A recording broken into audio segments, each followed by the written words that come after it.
All right. We are live. What is up, everybody? Good to have you all in here tonight. It was a beautiful day. God, here in Connecticut. Happy Memorial Day. Shout out to everybody. I was just watching some of the candle lighting in DC, I think. But obviously, we have a little bit more of pressing or breaking news, so we'll get to that first. It seems like the United States struck southern Iran. Now, as to why, what the motivation was, it's unclear. Here, a featuring story or developing story from Al Jazeera reads, U.S. military launches strikes on southern Iran amid talks in Qatar.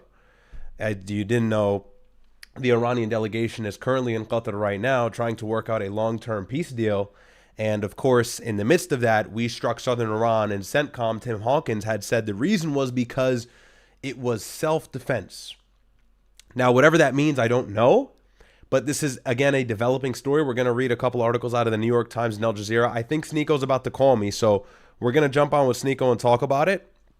And then from there, we'll get into a little bit more of the news. But not the clearest story as to what's happened just yet. We know there's strikes. We know they hit some boats. Like I said, we're going to read the article, a little bit of the article right here. It's developing as I'm speaking here. But what I'm really curious to see is what the response will be from the Iranian delegation.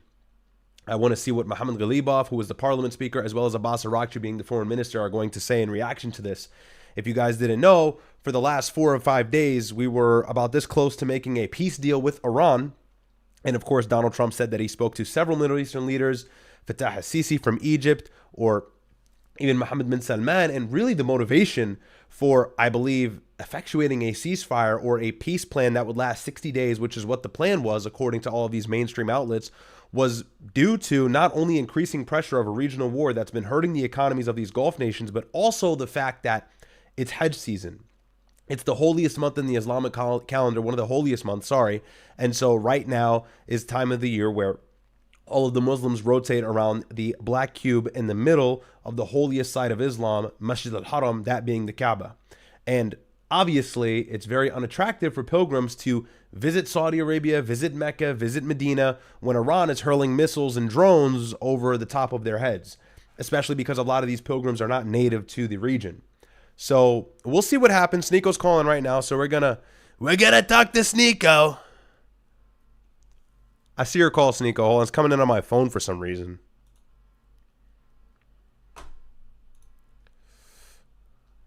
Chat, tell Sneako to check his... I'm calling him, I'm pretty sure. Boomer vibes. Am I being a boomer right now? What's up, though? I just was getting dinner. I was getting dinner with my nigga, and I'm like, yo, Iran just got struck. I gotta go start up. That's why I'm like fly right now. I got jeans on and shit. Fly. Rolly? It's not a Rolex. It's not a Rolex. It's not a Rolex. No, it's not a Rolex. He said El Ego. Okay, bro. I just saw... All right, you're annoying.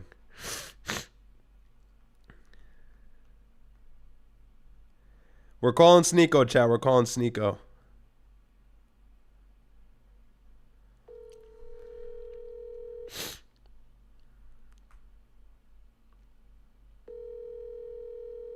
Imagine I leak his number. That'd be funny. That'd be so silly. Bro, I'm calling him. He's egoing me. I'm literally calling him.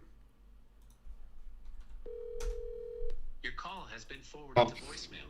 The person you're trying Yeah, I feel you. I don't want to die in a war either. Facts. Okay, he's on Omegle. Okay, he's on Omegle. All right, forget it. So, let's read this article. Let's see what's going on. Maybe he'll join after. Let me get this article pulled up. But what's up, everybody? Good to see you guys.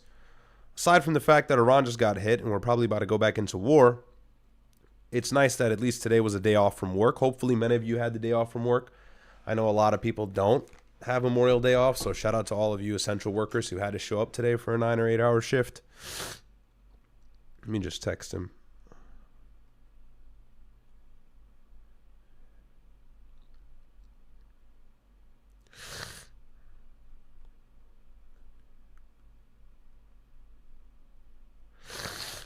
Okay.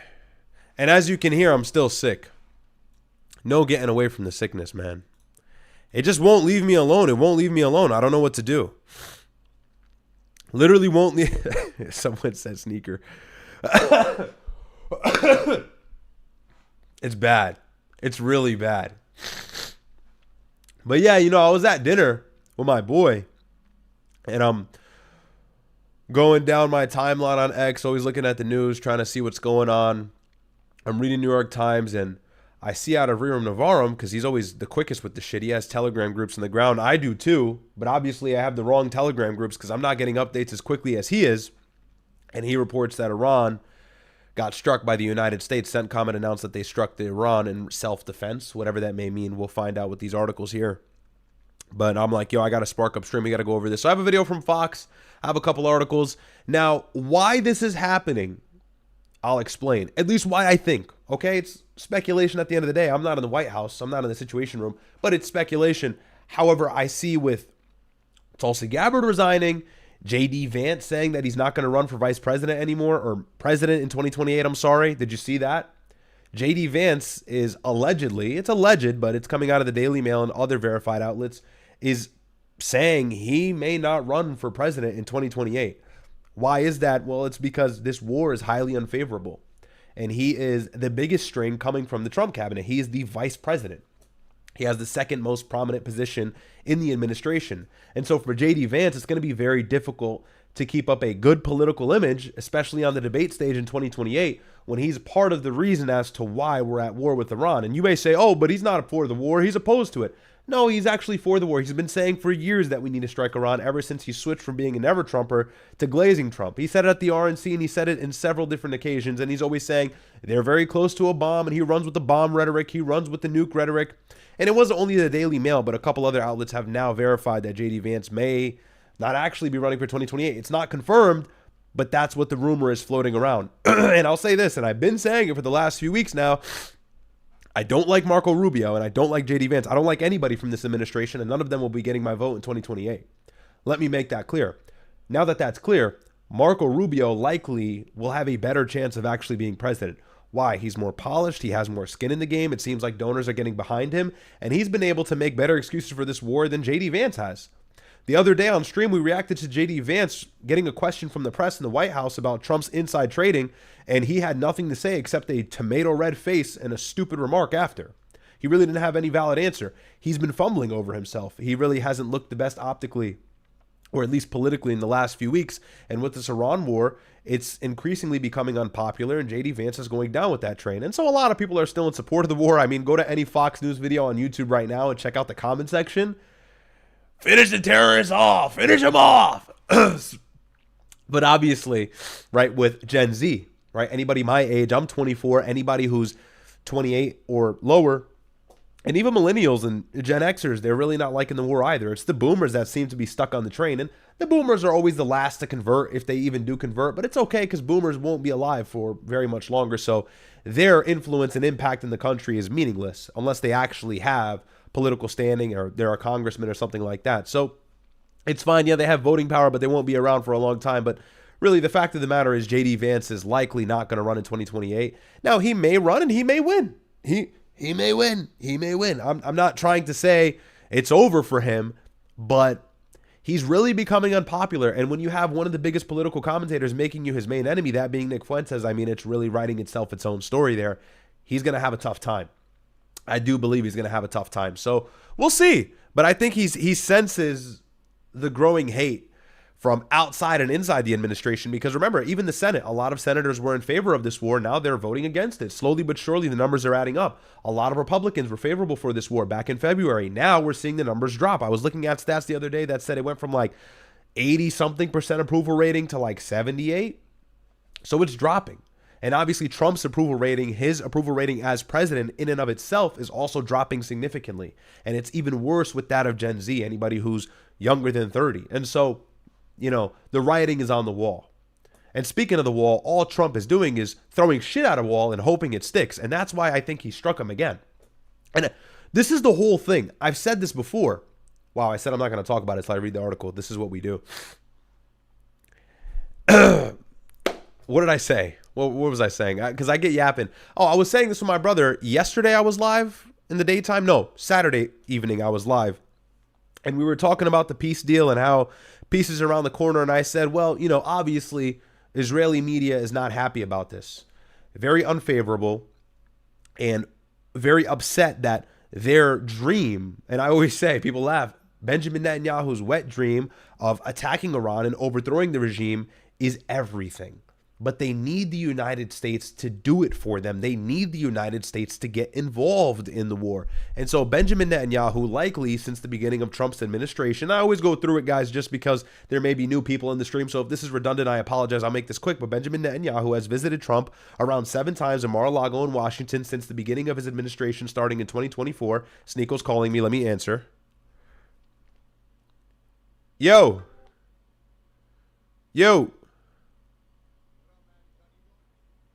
Shut up, bro. I literally called you right back. Did you? Yes. All right, there we go. Damn, man, I can't believe you're egoing me. All Epic right, Fury bro. Part 2 is happening. It's like we're back in the war. It's timed up with Eid, and you're really just going to hang up when I call? Very funny. No, bro, I called you back. So I don't know if you know how to fix this. I'm low-key like a boomer because I don't know how to do this streaming shit. When you called me on Discord, it comes through my phone. So it doesn't come on the computer. I don't know why. So I called you back on the computer. I ignored the phone call. Otherwise, it was You going have to start notifications on. Yeah, but I have it on because in case anybody calls me or you call me, I'm like at the restaurant like last time. Whoa. Don't chimp out. Yeah, I am kind of chimping out. What's up, bro? You Don't hopped on chimp out. Omegle and then you Free came Chud. back? You came back? Well, that was Yeah, crazy. I wanted to come back. Dude, Omego's so good. Yes, well, I want to speak about this war that just resumed. Let's hear the update from you. I just covered it. They're saying that it's self-defense strikes. They're bombing the boats that are deploying the mines into the Strait of Hormuz. And then the cope is that it's a self-defense strike, which is so stupid. It's like, they said it's like breaking into somebody's house trying to rob them. They try to defend themselves and then you kill them and you say it's out of self-defense. Well, what about you going in there and trying to take their stuff first? You attack them. It's not a self-defense. You just don't want them to drop mines there. Exactly, yeah. And look, there's already mines in the water. That's the biggest thing is there's already mines in the water. And the Pentagon had said previously it's going to take months to remove those mines from the water. It's all a ruse, and that's what it's been since the beginning and the inception of the war. Donald Trump wants to paint this picture desperately that we're defending ourselves and we have to strike Iran for any given reason. And that's what he did with Operation Freedom. Operation Freedom was this plan he had 2 weeks ago to escort these oil ships out of the Strait of Hormuz. And it didn't work because Saudi Arabia and Kuwait said, you're not using our air bases and you're not using our airspace. Also, the Iranian speedboats drove the Navy destroyers out of the strait. And so it didn't work because what he wanted to do was provoke an attack from Iran so he can start his second winded bombing campaign. Here's the thing no one's talking about. Mohammed bin Salman, the crown prince of Saudi Arabia, is desperately trying to pause this war for an extended period of time because it's Hajj season. Hajj just started this afternoon or yesterday afternoon. And so if there's millions of pilgrims in Mecca and Medina and all over Saudi Arabia, but at the same time, simultaneously, Iran is hurling drones and missiles over the region and in the Gulf, well, you're going to have a lot less pilgrims. And so from an aspect of it being lucrative, the kingdom of Saudi Arabia makes a lot of money on the pilgrimage and Hajj and Ramadan. And tomorrow's going to be Yom al-Arafat. It's going to be a very populated day in the masjid. You've been to Masjid al-Haram several times. It's huge. It's a big compound. It can fit 4, 5, 6 million people. It just expanded too. 6 million. They made reservations. Even more people can go in there. It's even more. It's like 600 to 271,000. It's incredible how many people are there. So look at this. Is this time? Yeah, go ahead.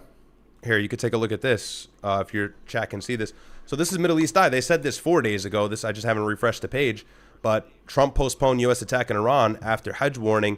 And that's kind of like the whole rumor that's been floating around, but it makes sense. And Trump said on Truth Social, I got off a call with all these Middle Eastern leaders, Egypt, everything. But obviously, Mohammed bin Salman is kind of like the big dog in the Middle East because he's the custodian of the 2 mosques. And I think he said at least pause this for 60 or 70 days and allow us to actually make some money and allow our pilgrims safe passage before you resume the war. And so I think that's some of the motivation. But at the same time, it's very difficult for Donald Trump to balance that and let Iran build up their stockpile of missiles while Netanyahu is on the other side trying to continue the war and hit Iran while they can. If you give Iran a 60-day buffer, a 50-day buffer, a 60-day buffer to build their missiles, you're going to go back into the war, and it's going to be the same story from February 28th when it first started. They're going to hit all the Gulf nations. They're going to have tons of missiles, tons of speedboats. They're going to have tons of drones, and it's going to be difficult. So I think the methodology from Benjamin Netanyahu is let's keep going and hit the iron while it's hot. And I think Trump is having to balance his Middle Eastern allies, but not over-prioritize them over, of course, his greatest ally, Israel and Benjamin Netanyahu, which the two, MAGA and Israel, are synonymous at this point. So I think that's the real thing here. Now, what Iranian response will be is the biggest thing that I'm interested in right now. The story is still developing, but there's peace talks happening in Qatar. The Iranian delegation, I'm yapping, sorry, I'm going to let you go. Yeah, well, how did that work out? I mean, how did that work out? If the peace deal is supposed to be ongoing, the ceasefire always seemed like it was fraudulent because we all knew the war was going to resume. It's like, it was just how long. That's why it's not really peace talks.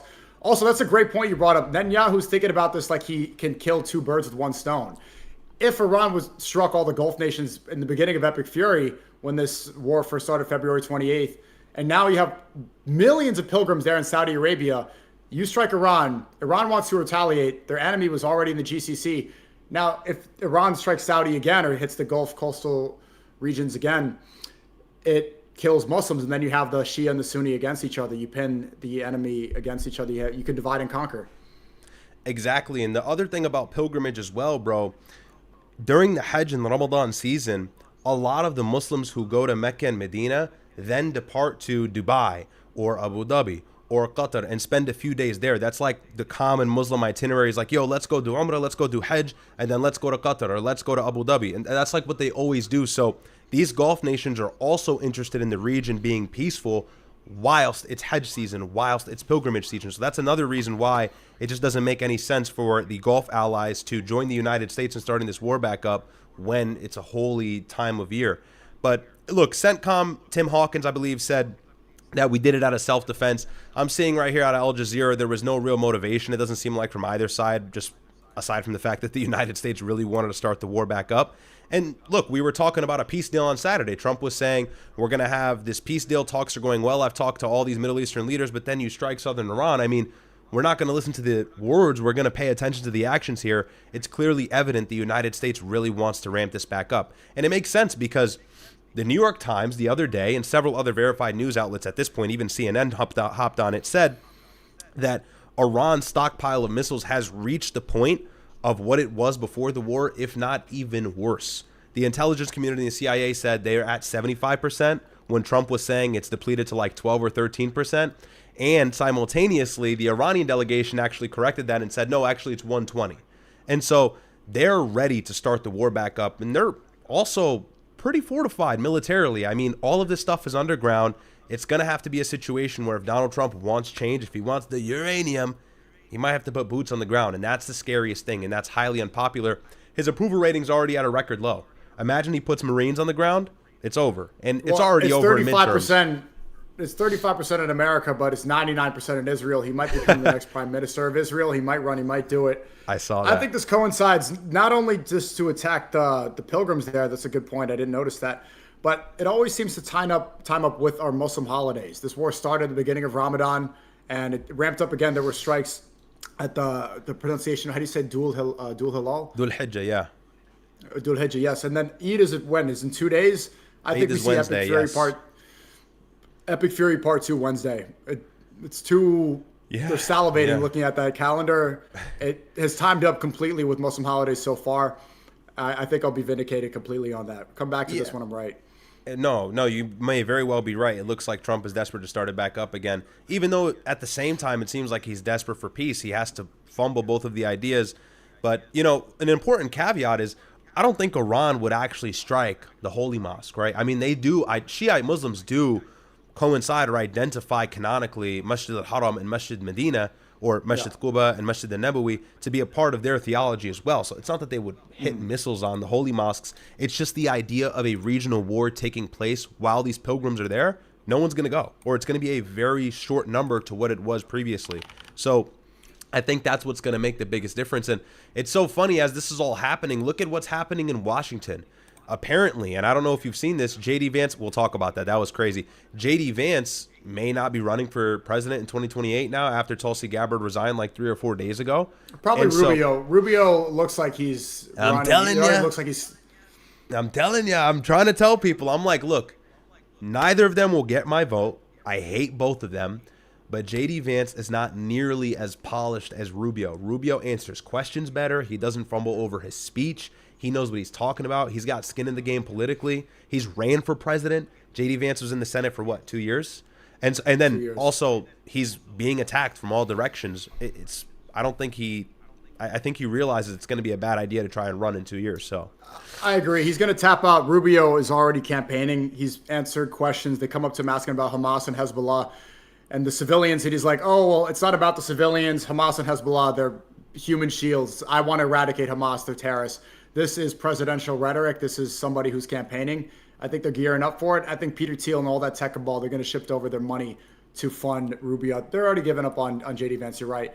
And speaking of, I remember during Epic Fury, there was a report on the news where it said that Iranian missile debris landed near Aqsa Mosque. It seemed like they were getting ready to push that story out that Iran was the one who bombed Aqsa Mosque. This was just posted. I think this was around 5 p.m. Not sure, but Yeah. U.S. and Israel are actively working to strip Jordan of Al-Aqsa custodianship. So this is today. Yeah, I was actually going to react to that. And that was kind of the idea that was brewing for a while. But Middle East Eye, I'll tell you one thing before I go into that. Middle East Eye, they are a little progressive, I find. But they are really good with like the niche headlines that people need to know that the mainstream media brushes under the rug.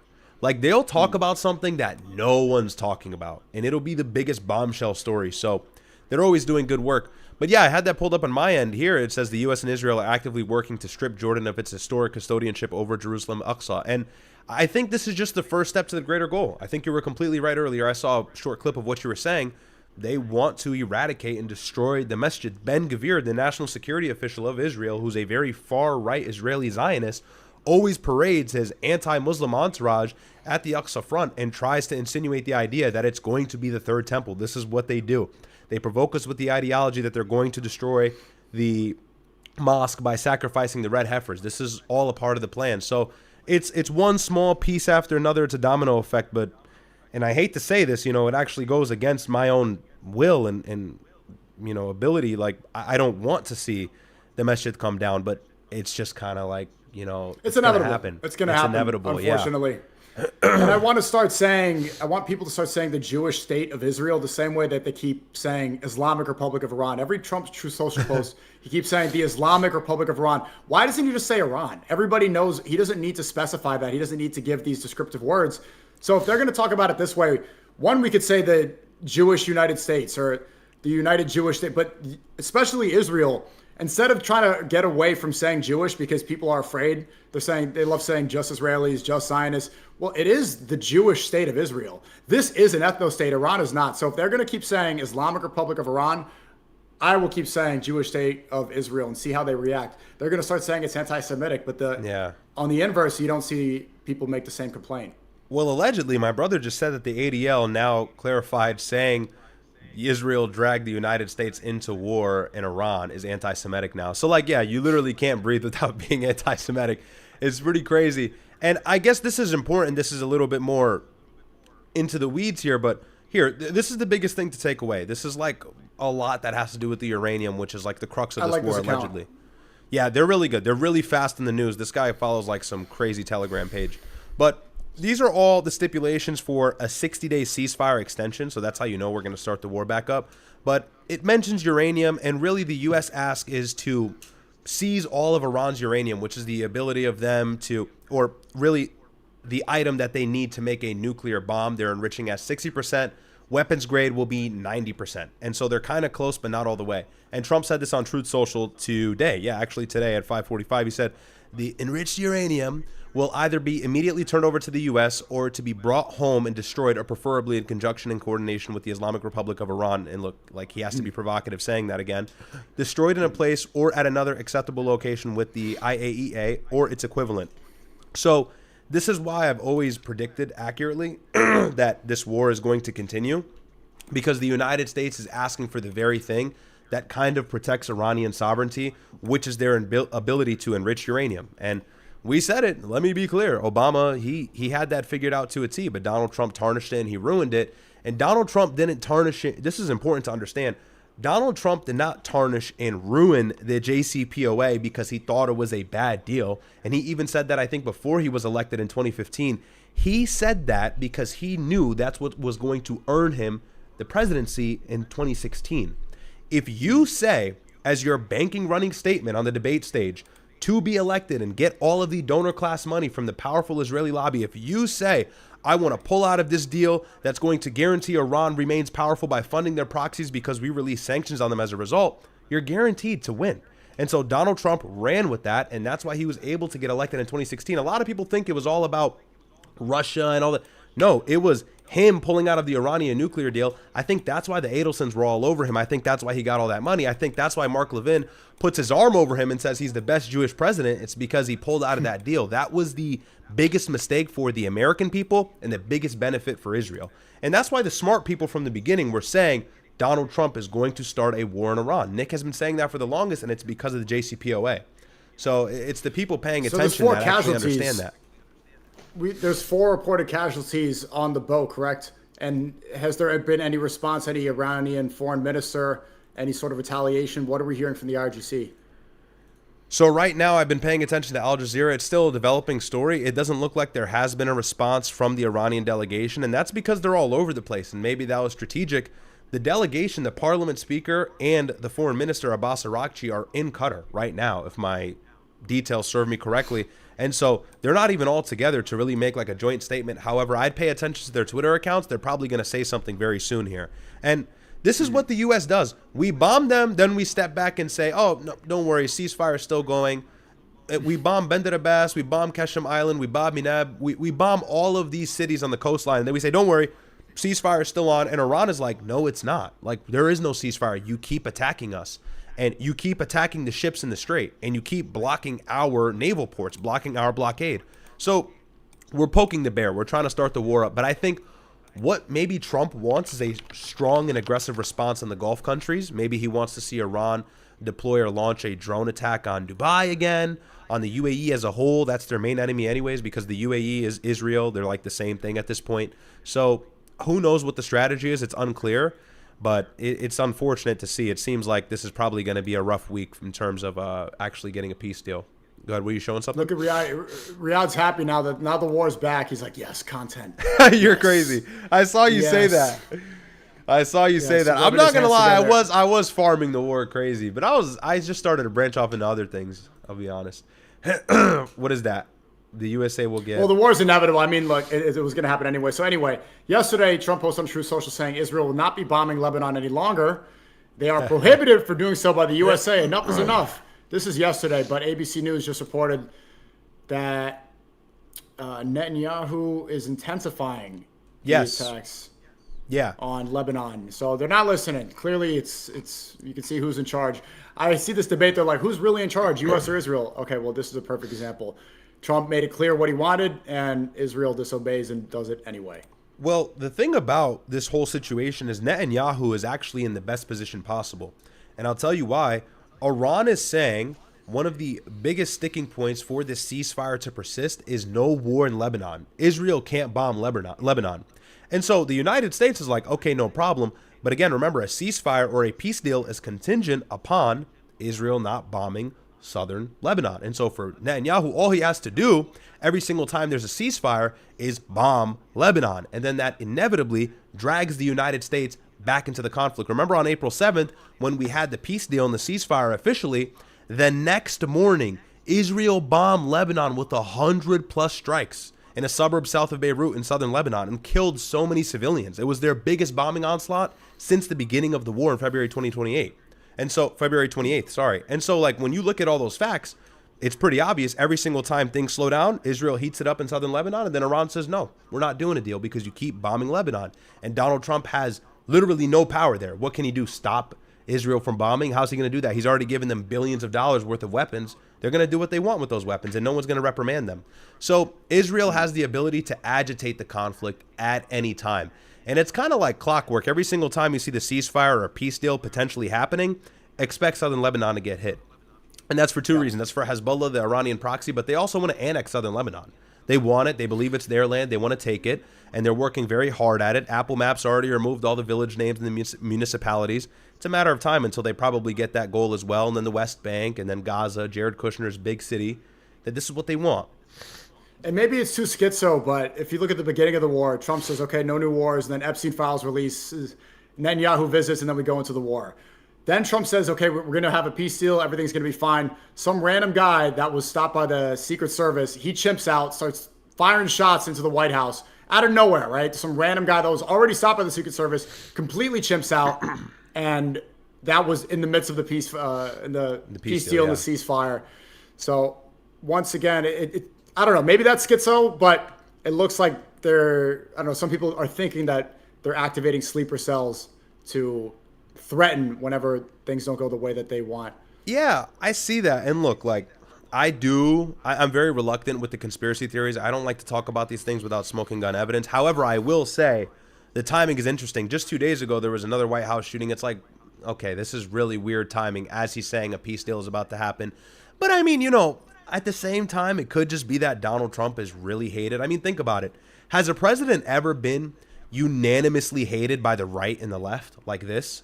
The only people that support Trump is like this sub-fringe, cringe, Ziotard, like center-right MAGA base. The people on the far right arguably hate Trump just as much as the people on the far left, like the Antifa one. So I think it's a time where the hate for the president is peak. I don't know if it's ever been like this before in my lifetime.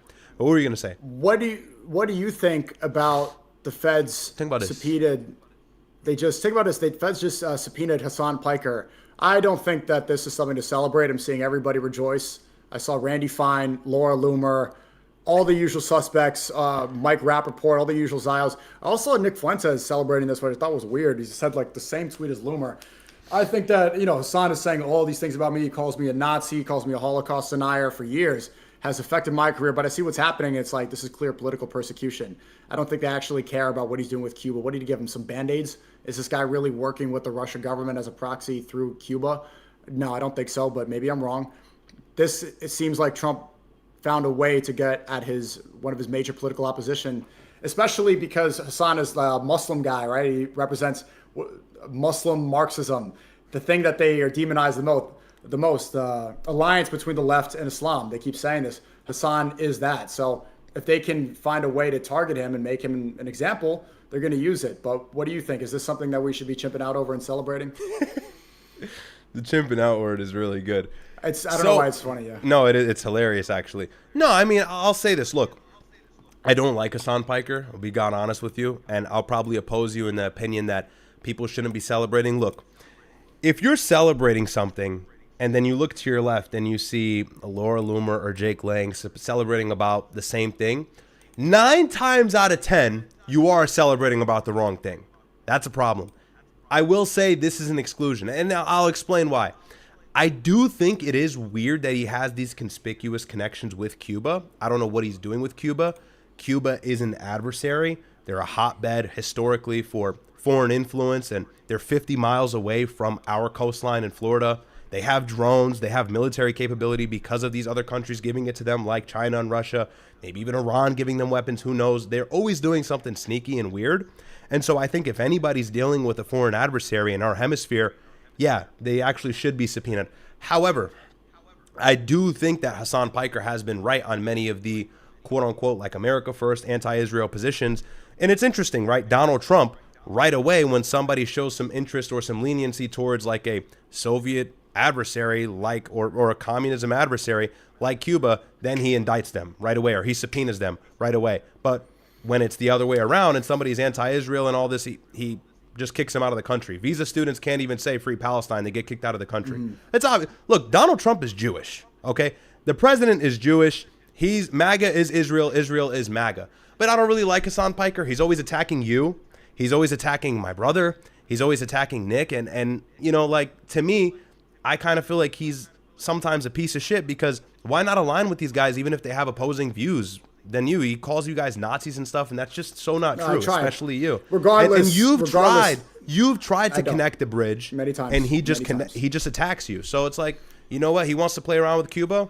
Too bad. I won't say I'm jumping up and down like, yay, Hassan's in jail. But at the same time, it's like, that's too bad. You know, that's my position on it. I'm kind of indifferent, but if I'm leaning anyway, let him get indicted. You want to play around with Cuba? Just because you're anti-Israel doesn't mean anything. You don't align with any of the right voices that actually make a mark and make a dent. You know, he wants to play this bleeding heart liberal. Oh, but when he's a fascist, he's a Nazi. All right, well, fuck off then. But I don't know. Maybe you disagree with that. It just seems disingenuous to be an American celebrating government tyranny. It's like, yay, the feds. Like, celebrating I can't ever see myself being like, yay, the Trump administration working with the feds targeted a streamer. It's silly. This is something that I shouldn't align with. Yeah, but it's not. I don't know if it's tyranny. If he's playing around with Cuba, he needs to be arrested.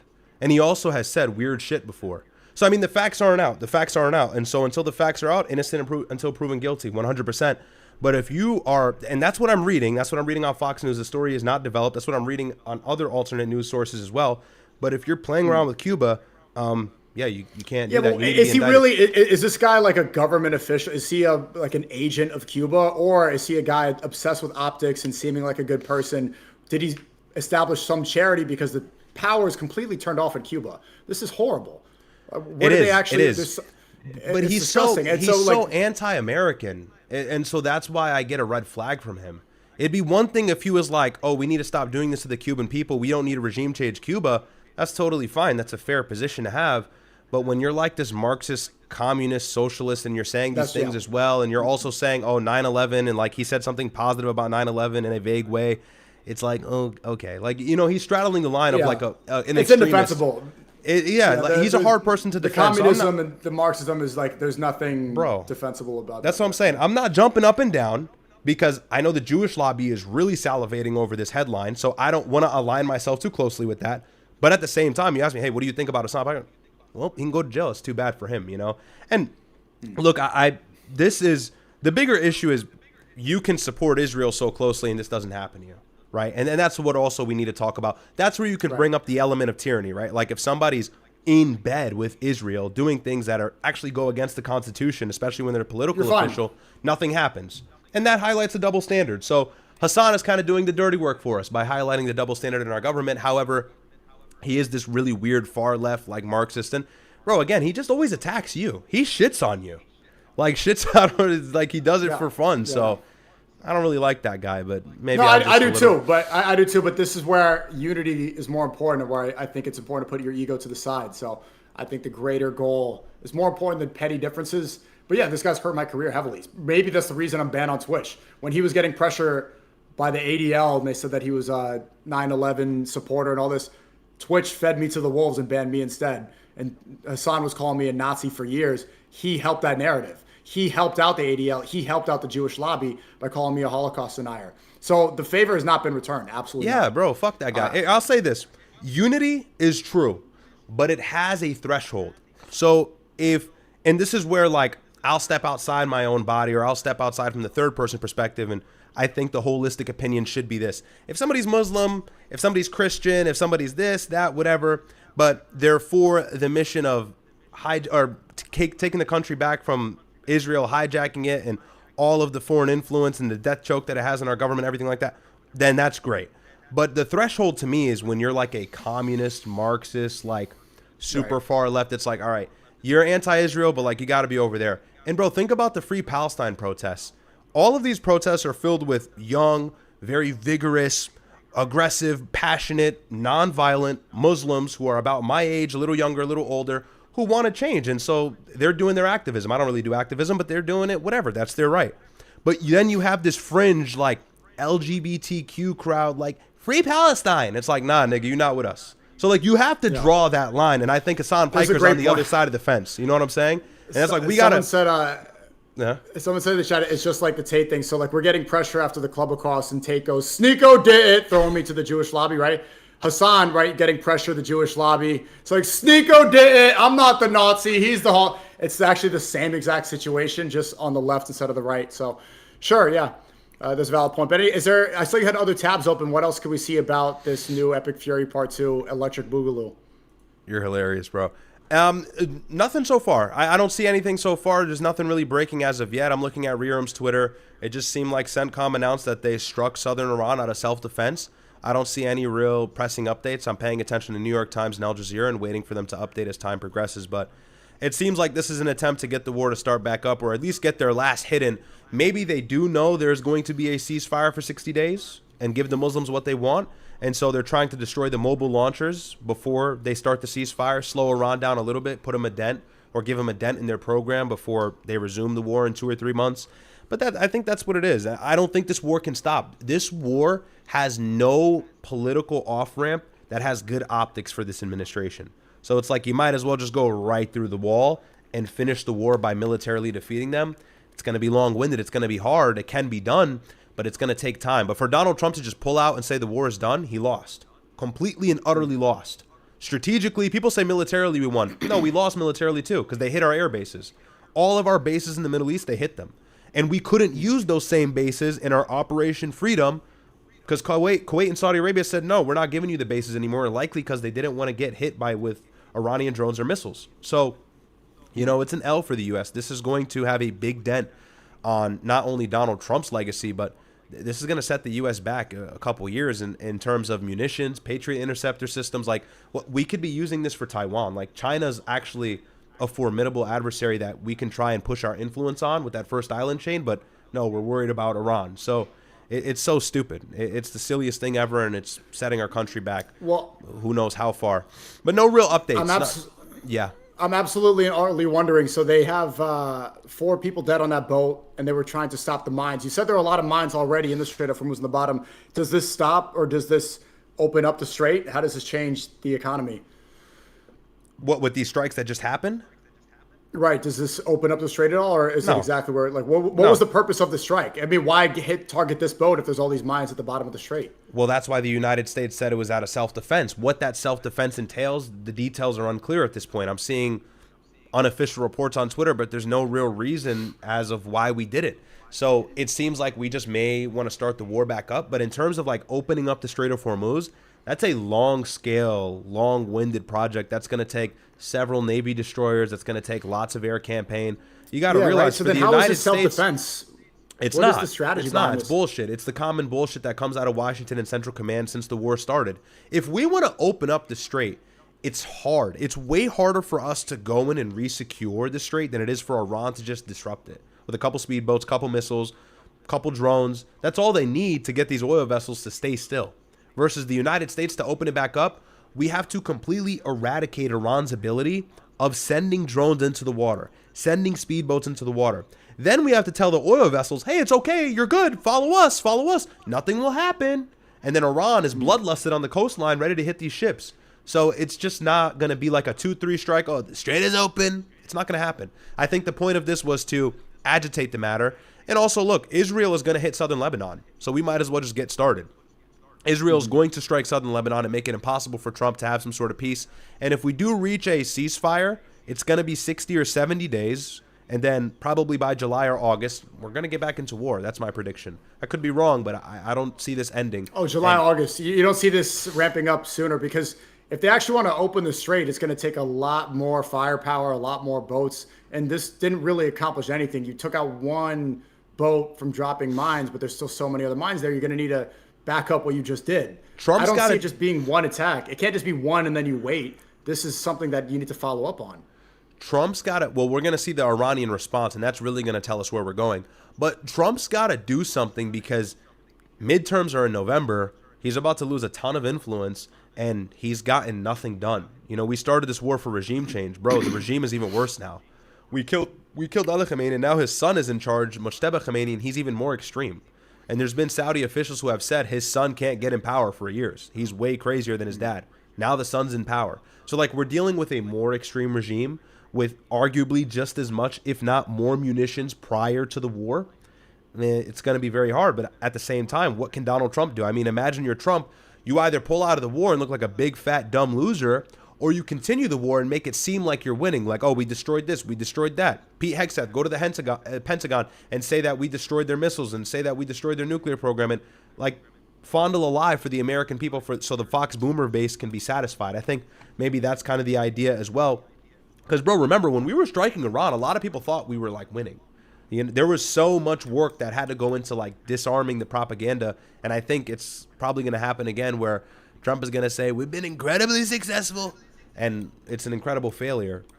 I actually wanted to ask you really quick, not to derail from the topic, how was that interview earlier with that girl? I forget her name, but she's blowing up.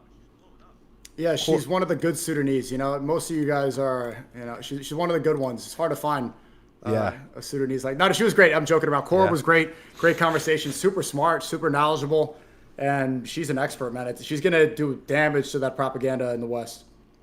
Yeah, no, she's really good. She knows her stuff. I saw some of the stuff where she went against like 20 Christians or something. But yeah, I mean, all these Christian, I don't know, man. Theological debates have become unattractive for me. I used to like sit down and watch the Dawa Bros, and I used to watch Speaker's Corner and like love it. And now it's like, it's so redundant. You see it as pointless, but it needs to happen right now because they have ramped up the anti-Muslim propaganda times 3,000. Anybody watching this right now can agree. It's so clear, the rhetoric from congressmen saying that like jihad is supremacist, saying that the burqa means it's a demonic religion. Look at Trump, is saying like the Islamic Republic strategically saying this needs pushback or else people are going to keep believing these lies. And look at the attack that just happened in San Diego. We just had a terrorist attack less than a week ago. And if we I don't spoke have about rhetoric that challenging this stuff. Yeah, go ahead. No, I had an Instagram clip where I spoke about that and went viral, and the whole comment section was like, God Logic Sam Shimon stands. Like, everybody was just absolutely shitting on me. And all I said was, Amin Abdullah, the guy who passed away, defending the Masjid Allah, may God have mercy on him. I said, I can't believe, because this is what was happening. Like, okay, you want to attack Islam, whatever. You don't like the religion, you want to debate it theologically, whatever. That's your prerogative. But to attack Islam when a mosque gets shot up is like so weird. Like, I was seeing a lot of these far right guys in the space. Sorry, not far right. These TradCon center right guys, I'm not going to name them, but you could probably discern as to who I'm talking about, going, oh, the mosque shooting was bad, but Islam this, that. And it's like, what? Like, bro, why are you shitting on Islam at a time like this? Like, a bunch of innocent people just got killed, and the people who were attempting to break into the mosque were about to kill hundreds of children. So the propaganda has gotten so bad to the point where people think it's justified to shoot up a mosque. I mean, that's how bad it's gotten. And I'm really feeling it myself. Like, it is actually getting really bad. I wasn't alive during 9/11. I was, but I wasn't conscious. But, I feel like this is the worst it's been in, like, recent lifetime for me, like the anti-Islam trope. It's been bad. Also, within the black community, what do you think is a more viral subject? Who do you think the black community in America, you ask an average black person, are they going to know the name Chud the Builder or Amin Abdullah? Facts. No, you're totally right. You're totally right. Amin Abdullah is a hero, a martyr. May Allah grant him paradise. A martyr who protected children from a terrorist attack against who? White supremacists. Although some of them are Mexican, their manifesto details that they were white. They worshiped the white race on their guns. They had swastikas. They had all these white power symbols. They were doing it for whiteness. Amin Abdullah is the martyr protecting the children from these white supremacists. I don't think anybody knows his name. I think the black community knows more about sexy. Obviously, hip hop is cultural, but in terms of these recent events, this news, more people in America could tell you, especially in the black community, could tell you about Chud the Builder than Amin Abdullah, and that's the problem right there. A hero does not get the treatment he deserves. Does he have statues erected like George Floyd? Is he celebrated? Are there protests? Are there riots the way that there were riots for George Floyd? There shouldn't be, but that's what they did for him. George Floyd was a fentanyl addict. He died from the police procedure, whatever you want to say about his death. He didn't do anything heroic. He took fentanyl, used a fake bill, and died tragically. I hope he rests in peace, but he didn't do anything. And he was treated like a hero, gold statues. Amin Abdullah is literally a hero, and because his name is Amin Abdullah, no one talks about him. Yeah, it's true. And here's the thing with the black community. They really do only identify themselves without any sort of like divine element. For blacks, it's just like, oh, we're black and that's it. And I hate that. And that's being captured by tribalism to a point of detriment. All of these black people say, we was Kangs and shit. And it's like, that's cool. That's your right to say that. You can want to be proud of your own color. I was telling you, I'm Sudanese. We're Nubians. We was Kangs and shit. But at the same time, there is, and this has to do with like the whole academics thing where he brought up like, oh, well, say F, you know what? And I'm not even going to repeat that or utter such a blasphemous statement on stream. But he was trying to push you into this corner to like highlight a double narrative or a double standard. And it's like, yo, bro, are you that obsessed with your color to the point where it supersedes religion? And if that's the case, then you're low IQ. You're actually an idiot. And that's the case with, unfortunately, a lot of the black community. All they care about is color and representation of who aligns closely with them. I mean, what was George Floyd doing? I think he just had robbed a store before he was apprehended by the police.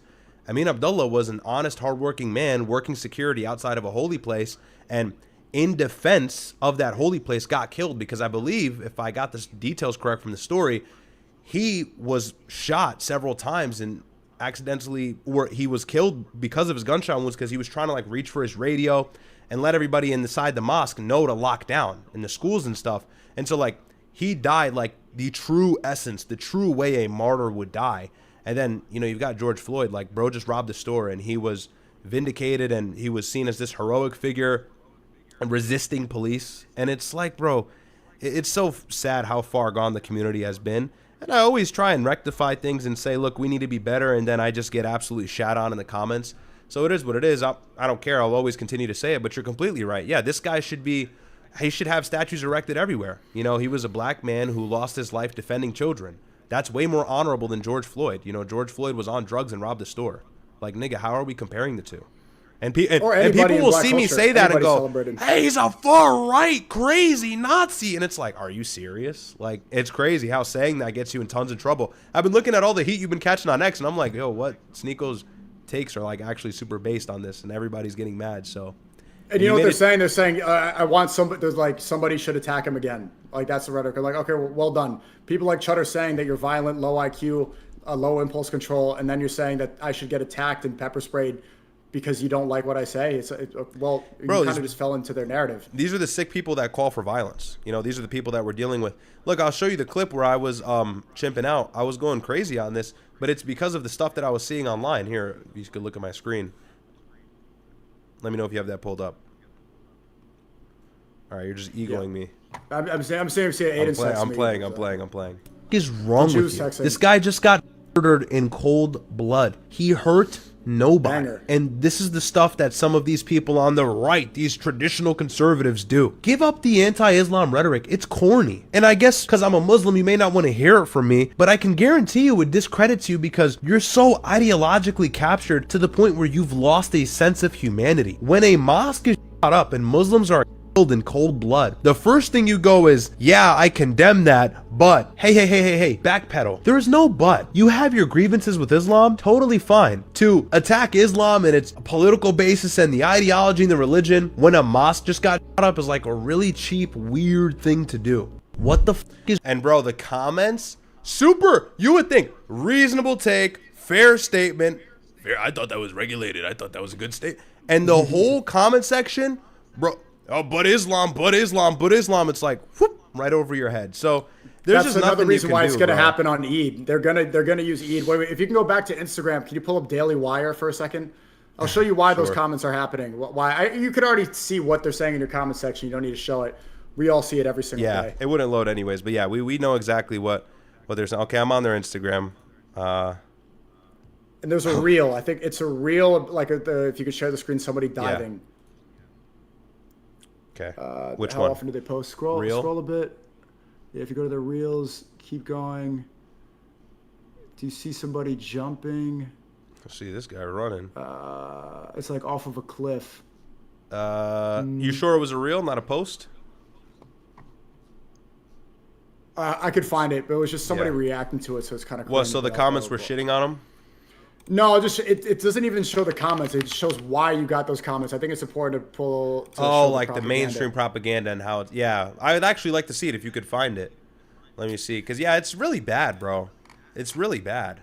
People are so distracted by this, and this is why they can't gain the right opinion about the Iranian war or what's happening in the Middle East. And I've said this all the time. The idea of Islamic terrorism is the pillar between you and uncovering what Zionism actually is. Once you peel that layer back, then you'll go, oh, wait, Muslims aren't really doing anything. Oh, wait, it's them. And you know what I mean? So It's very simple, but the media works very hard to ensure that people don't do that. There's been too much red pilling lately.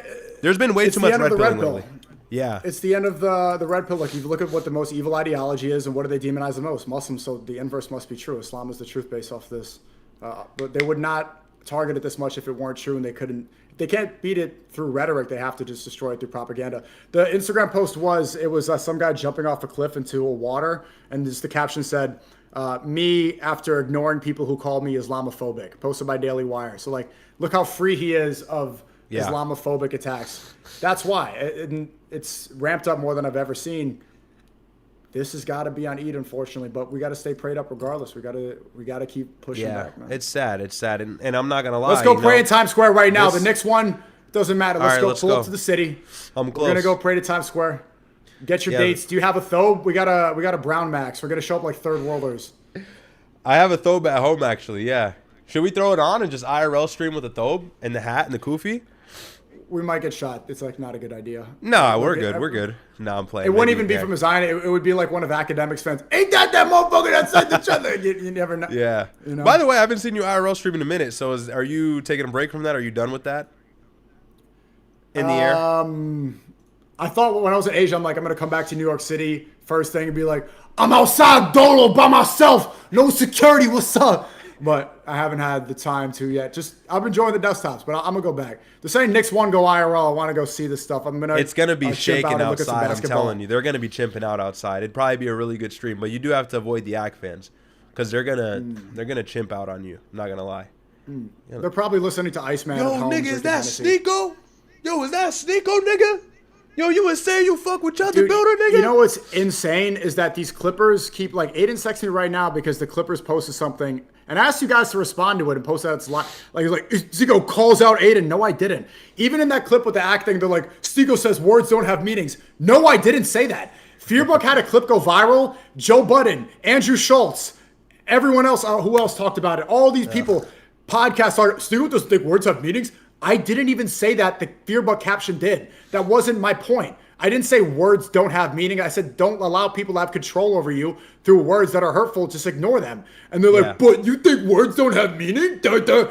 That's one caption that now changes people's perception. That's how easy it is. Yesterday, I'm joking around because Axe said don't talk about black people anymore.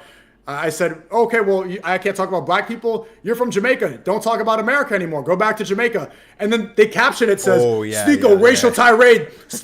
Wallahi. The caption says, Sneako calls academics a monkey grifter. I didn't even say that. I didn't say monkey or grifter. They lied about it completely. And you know what the replies are? Man, Sneako gonna get caught outside, motherfucker. Well done. These Clippers are like, they make a little money from the Nikita ad revenue, but they literally put people's lives at risk. Did you see that RDC skit about exactly this situation? People don't watch clips anymore. People doom scroll so much, they read a caption and make their opinion based off of what it says. It's incredible. I'm not even going to lie. I was scrolling and I saw, what page was it? They posted something with the caption and it was like, Sneako tells Act to go back to Jamaica and that he wants to free Chud the Builder. And I'm like, whoa, Sneako's crazy now. And it said Sneako defends Chud the Builder and calls Act a monkey grifter. I did neither. I didn't defend Chud and I didn't call him a monkey grifter. But hang on, though. People. But listen, okay. Not that I'm in any position to give you advice. Why not just lean into it? Who cares? Let people think what they're going to think. Because I don't want to get shot? Because I don't want to get shot by some guy who doesn't understand a tweet? To be fair, I think you've done far more controversial things before. Are you so close? You're really gonna be like, no, everything's gonna be fine. The guy that just got, infamously attacked on the street with the dude with pepper spray. Like, what are we talking about here? Yeah. I'm saying, not lean into it as in like, be like Myron, be like my brother. I'm not saying go crazy and say monkey cat and shit. I'm just saying, like, don't work so hard to disprove the narrative. Like, let people think what they're gonna think. At the end of the day, you can't. No, but I feel bad, you bro. Literally cannot. Aiden's texting me right now. I'm egoing you because you're like, why are you egoing me? I have King Juice texting me saying, and I'm like, bro, this clip is not true, right? It changes the way people perceive you, and then if people are, I totally agree with you, and it's actually, and then your friendships it's pressure. It's pressure. No, it is pressure, and even when like I went live about the Chud the Builder situation. Everybody was attacking me, calling me like anti-black and stuff, and I felt like I caught myself replying to comments like, no, fucking like I'm gonna shit on all these guys, and I was like, wait, What am I doing? All these people have not passed the IQ test. Like, it's a litmus test, bro. If somebody's going to read a caption and make a conclusion, you don't need those people anyways. They're idiots. I know it's easier said than done. Like, look, you've said what you've needed to say. You've clarified your position. People just want to chimp out and create drama. I'm not going to lie. These clippers really don't help, though. I hope that wasn't your clip pages that posted that. But, you know, No, it wasn't. to me, I feel like I don't know who it is. I feel like if you lean back and let the pressure take over and let people like keep attacking you, then it works. But if you like stand straight up and you almost lean into it in the way like, okay, what if I did say Yeah, that? I just don't like hurting people. I just don't want to hurt people I care about. I mean, I like Aiden. He's a good guy. He's saying good things. Like, he says free Palestine all the time. I made a joke about. But how did because he that said how free did that hurt Palestine. Aiden? I thought like, how did that hurt? No, because like people are gonna see that like, damn man, like do you have a? Because the capture like, oh, he calls out, goes off. Like, dude, I'm joking around. I'm not attacking. Yeah, but it's the yeah, context okay, of like, okay. you know what they did before? They could literally create a matrix. 2 days ago, they said like, Sneako says he's banned from brand risk. I wasn't banned from brand risk. I'm joking. Like, I don't want to go and interrupt anything. So I didn't go. People run with the narrative that I'm banned. So now people have created this matrix where me and Aiden are beefing over brand risk. This piles on top of it. Now the drama stirs. It's two-part drama of something that's not even real. You understand? And then people will think like, wait, is everything okay? Like, it changes the way your friends even. No, I got you. That's really annoying. That's especially because I like Aiden as well. So I wouldn't want Aiden to have a bad taste in his mouth about you, Paws, or anything like that. But I mean, you know, you can just get on the phone with him and clear that up, or text him like you are now. And I'll be honest, out of all of the people who are clipped on X, I'm not even saying this because you're on the call with me now, people clip you the most dishonestly. Like, it's actually remarkable. I'm being honest with you. Like, people are on a campaign and a hunt. Stop looking right at the camera. People are on a campaign and a hunt to discredit you. I'm looking at the Clippers right now. They all know who I'm thinking about all of them, man. Yeah, I'll be honest. I'll read a caption of of a clip and then I'll watch the clip and I'll be like, oh, like he didn't say that actually. Anyway, I'm not trying to victim max. We are going back into Epic Fury Part 2, but this clip is funny. Hey, Chad, No, it's okay. I got some Let's news. victim max. I'll be taking a little break from stream. I want to spend time with my beautiful black family, who I love very dearly. I want to give back to the homeless. I'll be back soon, so just wait for me, all right? I love you guys, and I'll see you soon. Wow, he's so articulate.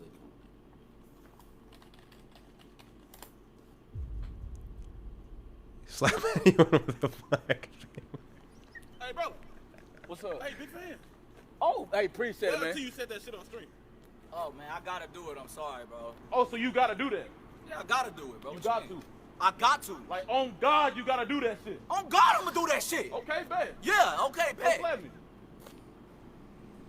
Oh, you don't understand clip culture, bro. Like, so this is what they just be putting So- so captions on stupid. shit. Huh? Just let me. No, I'm not calling you stupid, bro. I'm saying, like, Bro, both my mama and daddy are black. yeah, I know you black, so I Why do they it put him in a respect. beater No, with I'm a not chain? roasting. I'm saying, watch the video. Yeah. I'm saying, can you just watch I just want you to do what you said. No, I get it. No, I get it. That's It's- my it's- life. It's tough. It's tough. I mean, look, and a lot of those people aren't even your clippers, so That's there's my not much life. you can Hold do. But at the end of the day, it's what gets the best engagement.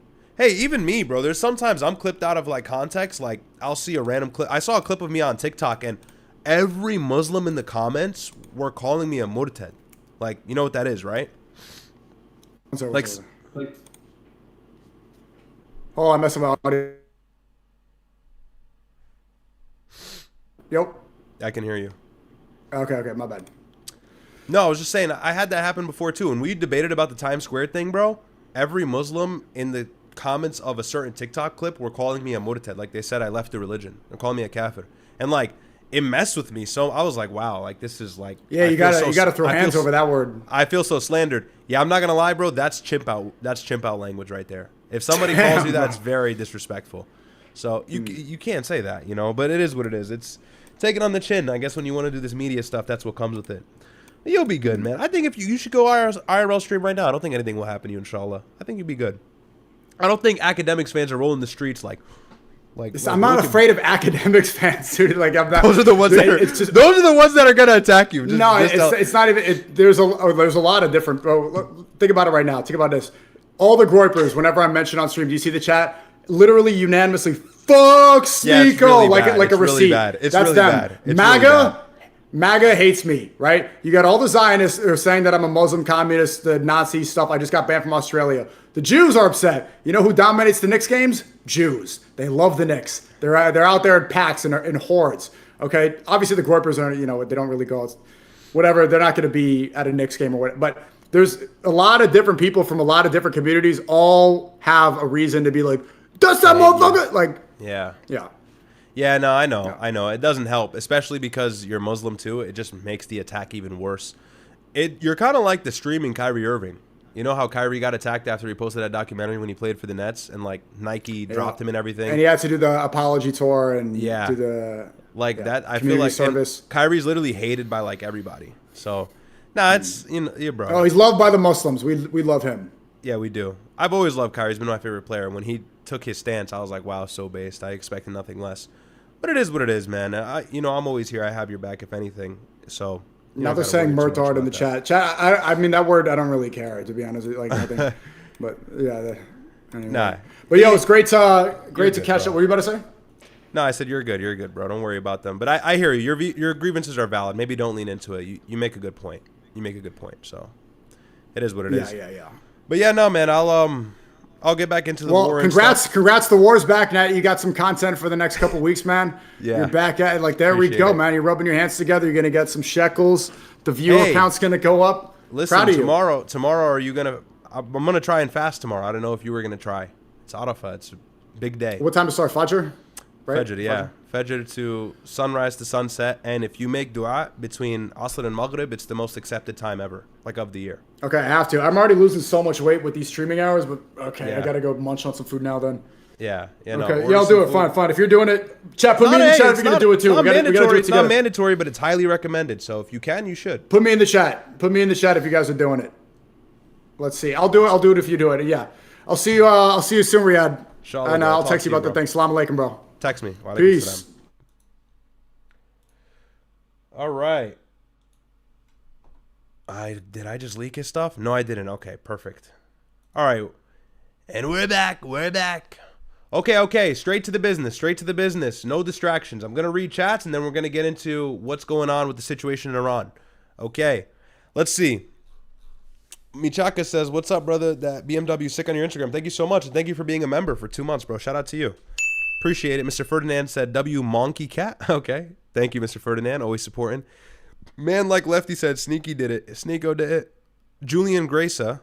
I'm 23, been with my girl since high school. I wanted commitment, but she says she's not ready to focus on her career. I ended it. Right move. She's not ready and wants to focus on her career. I ended it. Right move. So I'll tell you this. You're 23. You've been with her since high school. You wanted to go long term. And now she wants to make money and focus on her job. I'll be honest with you, bro. And I hope you're still watching because you chatted in about 30 minutes ago, but I'll give you the sauce. Chances are there's no career there, my friend. Okay? She left you because, and this is the truth, this is brutal. I need you to brace for impact. I'm not trying to hurt your feelings. I'm just telling it as it is. I'm telling you what it is. She left you because she was banking on the fact that you weren't going to be the guy she depicted you out to be when she first got with you. That's the only reason a girl ever leaves a relationship. When a girl gets into a relationship, it's an investment, effectively. She's looking at you as the guarantee of security, as the one who will provide food, sustenance, water, money, security, value, intelligence, wisdom, being witty, being charismatic. When she sees those attributes drop off slowly over time for whatever given reason, maybe you were getting lazy, maybe she met somebody who's got it more than you, well then hypergamy takes place. I don't mean to do the whole manosphere red pill rage thing, but hypergamy takes place and she will move on to the next guy. More than likely, I can guarantee you she's probably already dealing with another guy or has somebody in mind. Or, and this is worse actually, she wants to be single so she can get that fun out of her. You said you were with her since high school. Chances are maybe you were the first or second guy that she's ever been with. Maybe she lost her virginity to you. I don't know the details. I don't know to need that. It's none of my business. But yeah, if a girl leaves you, that's because she's saying I can do better. That's what that is. Because if she felt like you were the best guy or the best option at her disposal, well, then she wouldn't leave you, of course. Now, I don't know if you're a crazy, psycho, batshit crazy person who is impossible to date, But if that's not the case, well, then it's just simply the fact that she thinks she can do better. And this is the case, guys. If you have a girlfriend, you're not competing against your local community. It's not 1943. It's not 1989. It's not even 1999 or 2005. No, we live in an era where everything is digital. Your girl has access to the whole globe through her phone, through a small screen that she can access at any time. And if your girl is decently good looking, if she's mid, like a 5.5, like middle of the mid, well, chances are she still gets a plethora of attention from other men, attention that you've probably never seen from other women in your life, even if you're a decent looking guy. And so think about it. You're a girl and you get 2 new followers every single day on Instagram, or you get 4 or 5 new followers. You've got like 4,368 followers. You're like a 6 on the scale if we're being really rigorous in terms of your looks. And, 5 or 6 new guys every week, let's be gracious with the estimates, are following you every single week. It's only a matter of time until somebody follows her or steps in the picture or DMs her or slides on her that is better than you. It's a numbers game, and eventually you're bound to lose. There's always a bigger fish. So you just got to understand that if you're dating a girl in this era, you really have to come to comfort with the idea or the reality that she's going to leave you, likely for another person. You will be replaced. And this is not to shit on women. This is not to say, there's the women in it. It's not a red pill rage. It's just the truth. Your girl is going to be going. So for me and for you, what makes the most sense is just enjoying her while you have her. Because she's going, nigga. She's going. And look, that sucks. It sounds like that was your high school sweetheart. But you're 23, bro. You got your whole life ahead of you. Now, this is what's important. And I know I'm going on ad nauseum about this, but this is really good advice. And I've seen guys at this point in their life either take a turning point for the worse or the better. So I think this is worth the time we're taking up here on stream. You must use the pain that you feel from that relationship ending as jet fuel for your ascension. The first 3 or 4 months after your breakup, just focus on improving your looks. Focus on improving your looks, your physique, get in the gym, do something different with your hair, whiten your teeth, get Invisalign if you got crooked teeth. It's 2029, nigga. You shouldn't have crooked teeth. I know it's 2026. I'm being funny. Do something different. Lose weight. You could probably always lose 10 or 15 pounds and look better. Okay? Get a chiseled out face. Do something different so that when she sees you in the near future, she goes, oh, I may have made a mistake. And then that's when the ball is back in your court. That's when you have power to rectify yourself and gain some sense of dignity back, some semblance of your pride back, and go, oh, I don't want you back though. So focus on ascending and let the motivation be to prove her wrong. And I know that can be a little toxic, but heartbreak is jet fuel in terms of motivation. If you're motivated every day due to discipline, due to a chip on your shoulder, maybe that's like gasoline 93 premium, 100 octane, E85. But when you are heartbroken, that's jet fuel. Do not let that pass you up. Don't stay in bed. Don't be a bitch. Make it work for you. Get angry. Have a why. If you need to look at the text or whatever, do that. But ascend. Focus on ascending. Once you look better, you feel better. You're hot. You got muscles, new muscles. You upgraded your wardrobe. You got new shoes, new jeans. You're dressing different. Well, then you're going to feel better about yourself. And in turn, likely you'll actually start to make a difference in your life. Pursue that goal you always had, or do something different, because you'll have self-respect. But you got to earn that first. But it'll be easy to earn that self-respect because you have the natural motivation of heartbreak. So I apologize that's the case. Do not take her back. She may realize her mistake in the next 48 hours to 2 or 3 weeks to maybe even a few months or a year. Do not take her back when that day comes, because if she sees you doing better, and if you do what you're supposed to do, you dot your I's and you cross your T's, you do what you're supposed to do, she will probably come back. 98.7% chance she'll come back in some way. It may be vague. She's not going to go, please take me back, but she'll come back in some vague way, and she'll just throw the fishing line and she'll see if you bite on the bait. And so for you, it's imperative you get on your P's and Q's. When that bait is thrown, you smack it the other way. That's the only way you win in those kinds of situations, because you do need to earn your pride and dignity back. If a girl leaves you, that's ego shattering, so it sucks, but you have all the tools necessary, my friend. So I'm glad you chatted in. You look, oh, okay, you're saying you ended it, just gave a monologue for the wrong reason, but regardless, you ended it. Stay on that course. Stay on that course. And remember, if at any point you feel like you made a mistake, you're an idiot. Do not at any point falter in your decision. Look, might be some girls watching. We're not misogynists over here, okay? But a lot of guys leave their girl and then a few weeks later they go, oh, I feel like I made a mistake. I feel like I did the wrong thing. Please, please, nigga, there's a billion girls out there. There's billions of women, all different options, endless options. Do not get caught up in this idea of one-itis. Okay, have an abundance mindset. Yeah, we're using the Rollo Tomasi terminology. Have an abundance mindset. Don't be a fool. But yeah, if your girl leaves you, she's banking on you to be a bum. You leave your girl because you need to do better. Well, then good. And by the way, if you leave your girl, she's going to try to ascend. So your motivation has to be to try and not let her pass you. Now it's a race. And that makes it a little fun. But you're 23, bro. You got your whole life. And I'm 24. I ain't even that much older than you. But you know, I'm entering monk mode. I'm entering guru mode. I'm entering... My third eye is open. I got you, nigga. I got you.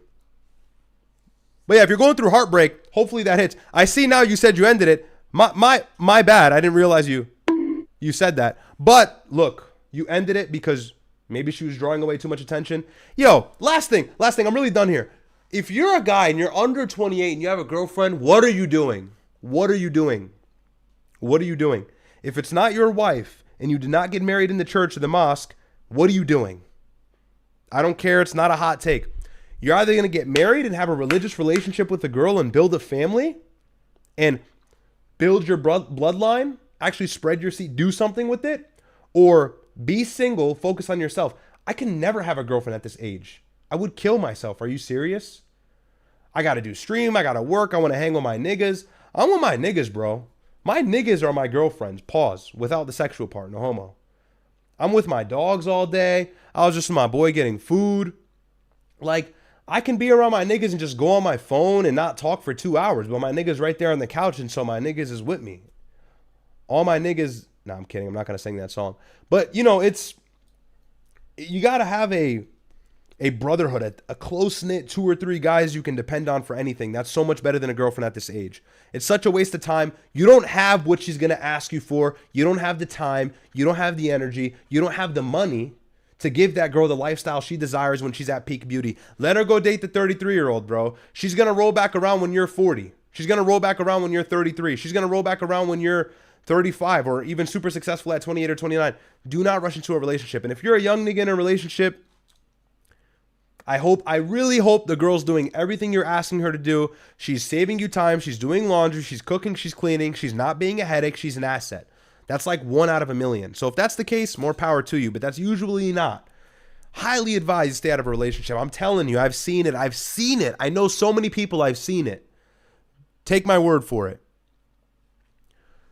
Take my word for it. Anyways, Sneako did it. He played the song. Okay. Thank you, bro. Shout out to Josie. Chad, Riyadh, wouldn't it be justified in your religion to attack people who go against the Quran? No, it's not. Thank you for the super chat, my friend. No, it's not justified. If somebody goes, there were thousands of people who went against the Quran at the time of the Prophet, peace be upon him. He didn't attack them. He attacked people because they attacked him. He attacked people because they broke treaties with him, peace treaties. That's why. And I've paid attention to this kind of stuff. You know, I watch all the religious debates. I know the history. People try to bring up Beni Qurayza and everything. Like, bro, there's always an underlying reason. So no. And I appreciate the good faith question, but no. There's nowhere in Islam that legislates attacking people for no reason. I'd love to see it. Nowhere. Hassani Parker, love you, Habibi, the best brothers. Love you too, bro. Thank you so much for the super chat. Shout out to you guys. All right, let's get into the situation in Iran. Quick updates, really not much going on, but we're going to read this article very quickly, and then we're going to watch this video by Fox News. I would give my monologue and my take, but we just did that with Sneako. So I think you guys got the brunt of it, and if you didn't, scroll back. And let's see what's going on. So this is out of the New York Times. All right. Get my camera on here. Oops. All right, so I'll read this article. We'll run through really quickly, but here is the latest. This updated about 47 minutes ago. Hours after Iranian negotiators arrived in Qatar for talks on ending the war, U.S. forces struck missile launch sites in Iran in boats trying to emplace mines, American officials said on Monday night, which is right now. U.S. CENTCOM characterized the strikes in southern Iran as defensive and said they had been intended to, quote, protect our troops from threats posed by Iranian forces, end quote. We know that's just such a lie. The strikes came on a day when Israel signaled that it planned to intensify its fight against the Iranian-backed militant group Hezbollah in Lebanon. And this is what we spoke about with Sneako. Israel's going to agitate the matter anyways. With the two conflicts closely intertwined, escalation in the fighting in Lebanon might make it still harder for negotiators to reach a peace deal in Iran. Iran has said that any agreement should cover both the war and the United States and Israel, and the Israeli conflict with Hezbollah. On Monday evening, after vowing that any agreement reached would be great and meaningful or there will be no deal, President Trump said that he expected Iran to either turn its enriched uranium over to the United States or to destroy it in front of neutral witnesses, neither of which will happen, I can tell you that. It is unclear if Iran has agreed to do this. Through a senior U.S. official told reporters on Sunday that the Iranians had, in principle, committed to giving up stockpiles of enriched uranium. On Monday, Ismail Baghei, the Iranian foreign ministry spokesman, said Iran was not discussing details of its nuclear program.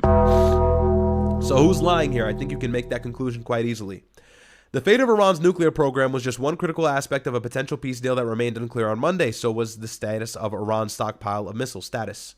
It was also unclear how an agreement might address Iranian attempts to assert control over the Strait of Hormuz, a waterway vital to world commerce. Though Mr. Trump had at various times said a deal was close, he also said that his negotiators were in no rush to close the agreement. Iran likewise poured cold water on hopes for an imminent deal to end the war and reopen the strait, which Iran has blockaded since the United States and Israel had attacked in late February. The blockade has throttled global oil and gas supplies. Quote, it is true that we have reached conclusions on a large portion of the issues, but no one can claim that the signaling or the signing of an agreement is imminent, end quote, Mr. Baghei, the foreign ministry spokesman of Iran, said on Monday, according to Iran's state broadcaster. Mr. Trump had also called the countries like Qatar and Saudi Arabia to sign the Abraham Accords to normalize ties with Israel as part of the initial agreement, to which they are highly unlikely to agree. If more countries sign up to the accords, it could placate some Iran hawks in the Republican Party who have expressed misgivings about the potential deal. Mohammad Ghalibaf, the Speaker of Iranian's parliament, led his country's delegation in the Qatari capital, Doha, according to Iranian state media. According to two diplomats, the delegation arrived on Monday and it also included Abbas Araghchi, Iran's foreign minister. Speaking at a Memorial Day observance at Arlington National Cemetery on Monday, Mr. Trump paid tribute to the 13 U.S. service members killed in the war with Iran, saying these incredible men and women who give their lives to ensure that the world's #1 state sponsor of terror will never have a nuclear weapon. Oh, and they won't. They will never have a nuclear weapon. So, and then there's some other stuff here. Oil prices fell today, but they're probably going to go back up since we just struck Iran, so that'll take some time to trickle in. You know, the whole deal. And there was some mention in here. What was it that I actually wanted to speak about in greater detail? Because it's not that the article is omitting anything, but there's something that I wanted to speak about. Let's see. Mr. Trump had also called on countries like Saudi Arabia and Qatar. Yeah, so they're trying to push for Saudi Arabia to sign the Abraham Accords. Saudi Arabia has said they're not signing the Abraham Accords unless there's a guarantee of a Palestinian state. Pretty based. And that has always been the MO.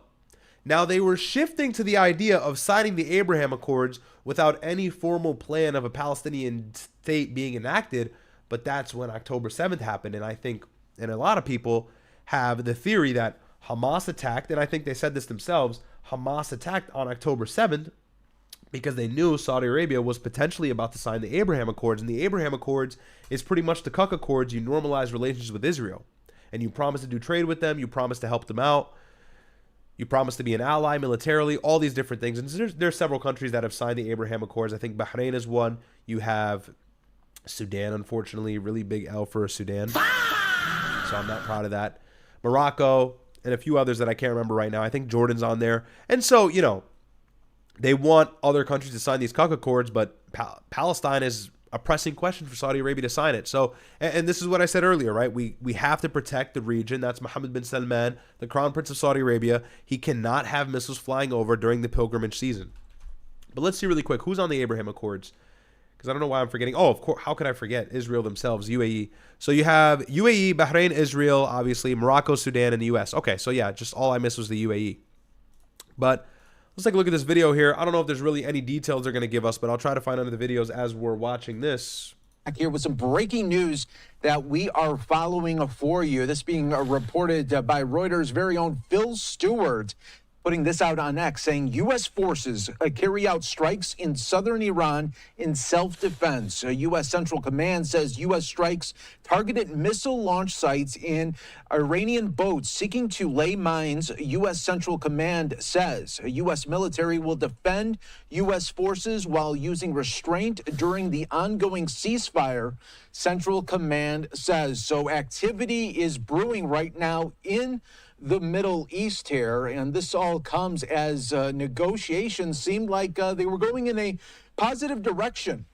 Over the weekend, we heard multiple times from President Trump via Truth Social saying that negotiations were in a good favor, and again, it seemed like it was getting close to the finish line. Now, earlier, President Trump put this out on Truth Social, saying the enriched uranium, nuclear dust, will either be immediately turned over to the United And I have that here.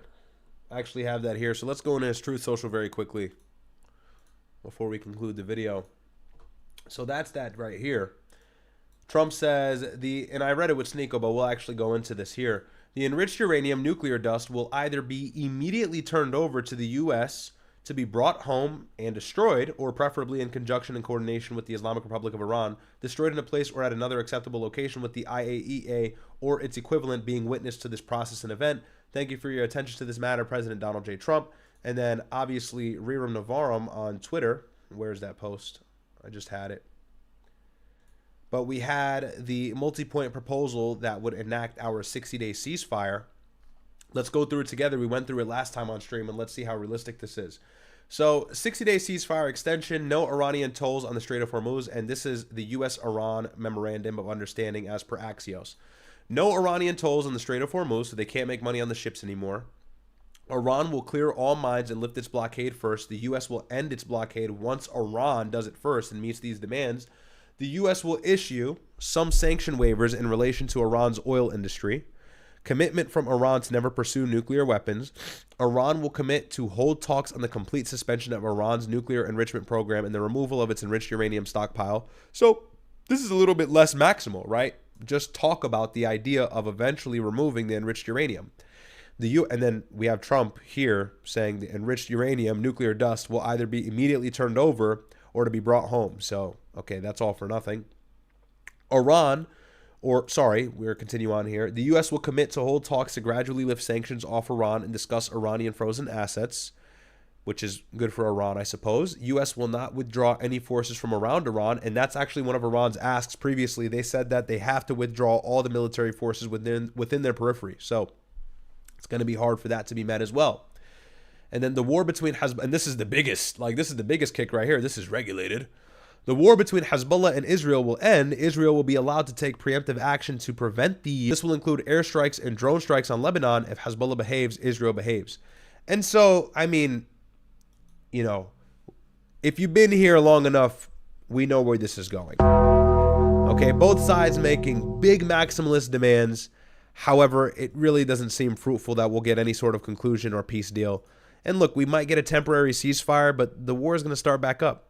No way the war ends in the way it sits now. Donald Trump will be an utter loser, and he refuses to lose. We spoke about that on stream as well. So, United States to be brought home and destroyed, or preferably in conjunction and coordination with the Islamic Republic of Iran, destroyed in place or at another acceptable location with the Atomic Energy Commission or its equivalent being witness to this event. Thank you for your attention to this matter, President DJT. So we take you now back out live right now to the White House as we're learning that new report from Reuters that there has been now strikes happening in southern Iran. We're also learning this from Fox News' very own Jennifer Griffin saying putting this out, saying CENTCOM spokesperson Captain Tim Hawkins to Fox says U.S. forces conducted self-defense strikes in southern Iran today to protect our troops from threats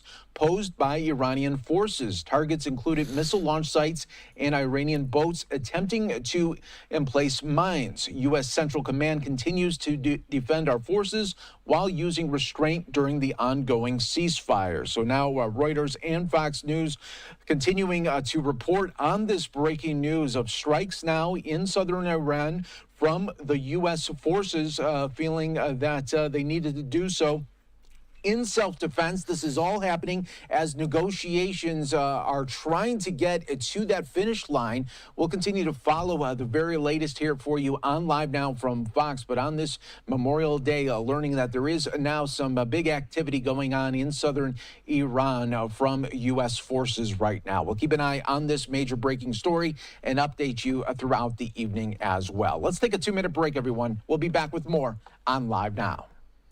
All right, let's see what we got coming out of Al Jazeera. Anything juicy out of Al Jazeera? Let's see. BMW videos, typical. I got some chats here. Let me read them. Out of nowhere. Might react to a Patrick Bet-David video in a moment. Actually, one where we'll agree with him. He's talking about Hasan Piker. Hey, yeah, that's my stance on Hasan Piker, by the way. We're going to go into that in a moment as well. I don't, he's got subpoenaed. Oh, well. Could care less. Really don't care.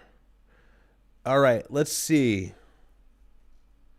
Anything live from Al Jazeera? No. All right. Okay, so Chad. Oops. Chad 3558 says, "Thank you for answering my question in good faith. People were chimping out over my question." Yeah. It was a good faith question. I totally understood that from the way I read it, so no worries at all, man. No worries at all. Anybody who attacked you, don't attack him. Don't attack him. He's asking a genuine question. I can clock right away when somebody's asking something genuine versus trying to stir the pot. So no worries. Blurth, is Riyadh's report your kick? I seen you gifted Sneako the other day, but I wasn't sure if it was you. Would love to see you on Kick More. Big fan. Hey, thank you so much, Blurth. I appreciate it, man. Shout out to you. Yeah, I did. I gifted him like 5 subs. I'm a brokey, I had to give him only 5, not too many. But yeah, I watched Sneako. My kick is Riyadh's report when you see me in his chat or when I send him something. So yeah, we love Sneako. We love Sneako. I'll be over there showing support. But no, I'm not on kick. But who knows what'll happen in the future? Maybe at some point. All right, let's see what's going on with Hasan Piker. Bro got indicted. Tough work. So go ahead and watch this. We get a story. Young streamer, very talented, very capable, good communicator, knows how to rally the youth, but not necessarily towards the positive. Eventually. Okay, so this is like my opinion. This is what happened in his streaming. Let me just read the story. Vinny, I'm going to come to you. What page is this one on, Rob, with Hasan Piker? That's page 13. Let me go to page 13. So he's not getting indicted. The FBI came knocking, right? Is that what happened here? Yeah, federal subpoena Hasan Piker, Media Benjamin over Cuba trips. Subpoena political streamer Hasan Piker and Code Pink co-founder Media Benjamin as part of the broader investigation into whether American activists violated U.S. sanctions law while supporting Cuban Communist government. The Treasury Department Office of Foreign Assets Control requested financial, logistical, and communication records tied to March trips to Cuba organized through the Nuestra American Convoy, a coalition. Yeah, and it's like, okay, I'm not privy, so I don't know. What's he doing in Cuba? Is it this humanitarian aid thing because they're short on energy? If that's the case, that's good. But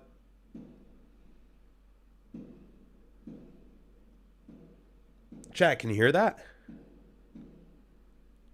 Are those fireworks? Oh, those are fireworks. I was about to grab the 9. All right, anyways.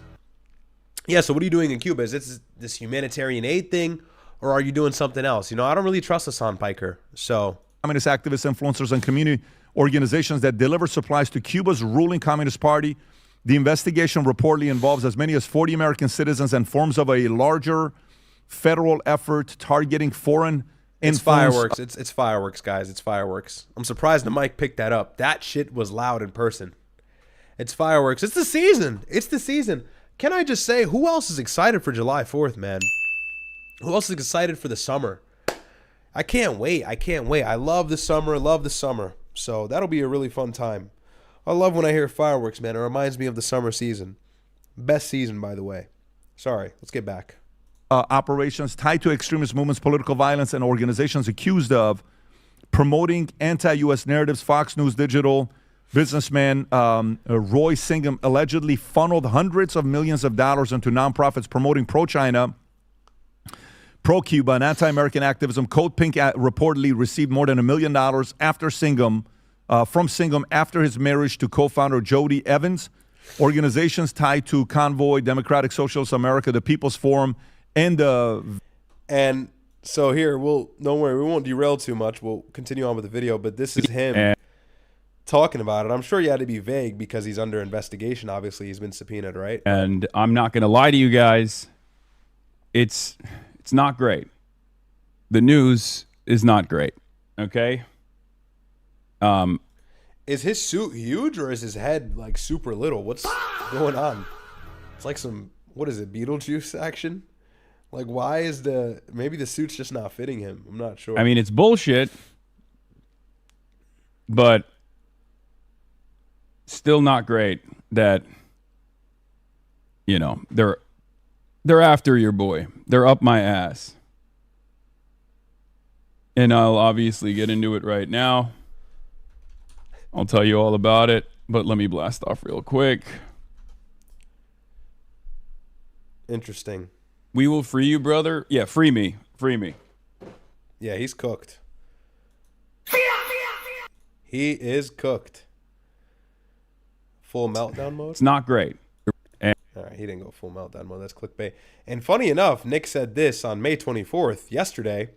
He says, if Trump wants to win us back, putting Hasan Piker in prison. Okay, he said it after he was subpoenaed, but he did say previously he wants them to target Hasan Piker, like prior to all of this. So, very interesting.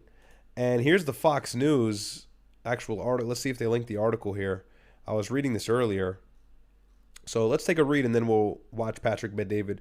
Okay, I'm a numbers guy. We'll watch his video after. But let's go ahead and take a look at this report from Fox. So federal officials have served subpoenas to Marxist political influencer Hasan. I love that. Marxist political influencer Hasan Piker and Code Pink. Co-founder Susan Medea Benjamin as a part of a wider investigation into whether U.S. organizations and leaders violated U.S. laws and sanctions in supporting Cuba's communist regime, Fox News Digital has learned. Piker and Benjamin are among those caught in a federal inquiry into whether activists who traveled to Cuba in March violated U.S. sanction laws through the financing, coordination, or delivery of goods to Cuba, including potential contacts with Cuban government personnel or entities on the island. The administrative subpoenas were sent to the pair by the Treasury Department's Office of Foreign Assets Control. The administrative subpoenas, called Requests for Information, or RFI, seek financial, logistical, and communications information revolving around trips the two widely bragged about making to the island nation in March with delegations of the Nuestra America Convoy, or Our American Convoy, from a global network of communist sympathizers, activists, and influencers who brought supplies to the country's ruling Communist Party of Cuba, according to the sources familiar with the matter. The investigation is part of a broader effort by officials at a Treasury, State, and Justice Departments to curb malign foreign influence operations inside the United States, particularly activities tied to support for political violence, extremist movements, or acts the U.S. government classifies as terrorism. The scrutiny reflects growing concern among federal authorities and lawmakers over whether foreign actors and aligned organizations are attempting to shape American political discourse, mobilize activists, sow discord, and normalize rhetoric that could encourage violence or undermine U.S. national security interests. According to a Fox News Digital investigation, Singham has pumped $278 million into nonprofit groups that have pushed pro-China, pro-Cuba, anti-U.S. narratives and street protests for almost a decade. Since his marriage in February 2017 to Code Pink co-founder JD Vance, who is also being investigated for her role in the March trip, Code Pink received $1.3 million from Singham after he married Evans. So yeah, lots of weird conspicuous activity going on. And Hasan Piker is tied up all in it, intertwined all up into it. So, I mean, look, people say, oh, but Hasan Piker's anti-Israel. Hasan Piker is saying the right things. Hey, I'll say this at the beginning. Hasan Piker has been right about the war in Iran. But what did I say about the war in Iran besides everything I was right about? To be right on the topic of Iran is not impressive. You know what I mean? The bar is very low there. So if you're right on the topic of the United States not getting militarily involved in the Middle East for Israel, yeah, congrats. You have like half a brain that works for you. But really, Hasan Piker's vehemently wrong on almost everything else. But because he's adopted this anti-Israel narrative, or, he's always kind of been that way, but he's really pushed hard on it when it's been popularized after October 7th. Now everybody's kind of sympathizing with him in a way. People on the right going, well, Hasan Piker's right on the war, and he is, but, he's also like a commie, Marxist, socialist, weird, leftist. Like, we don't like that guy, And like I said, I draw the threshold somewhere. So, again, I'm not saying I'm celebrating. He's getting subpoenaed. That sucks, but I'm not sad either. I'm not losing sleep. You want to play around with Cuba, you want to travel there, do weird things with weird people, with weird money, you got it coming to you. Now, do I wish the FBI treated people who glaze Israel like that the same way? Yeah, I do. I do, and that's our problem. But hey, they're not mutually exclusive. Both of those things can exist at the same time. Yeah, if somebody's playing with Cuba, arrest them. Arrest them. I'm on board with that. So, who knows? Who knows? We'll see the details. But, I mean, if you're getting subpoenaed by the feds, there might be some truth there. There might be, but we'll see. Venezuelan Brigade authorities investigated Cuban focus on sanctions violations. So anyways, Vinny, how big of a deal is this? Well, I mean, and again, we have to wait to see everything, but it just, like, the first thing that hit my head was, like, can you imagine? And after this Instagram clip, right, I'll show you guys this really quick. And like the video if you haven't already. Love all of you guys. Thank you so much. But after this Israel clip, this Instagram clip, he's obsessed with Israel. Look, he's in Israel by accident. Everybody thinks I'm like this leftist.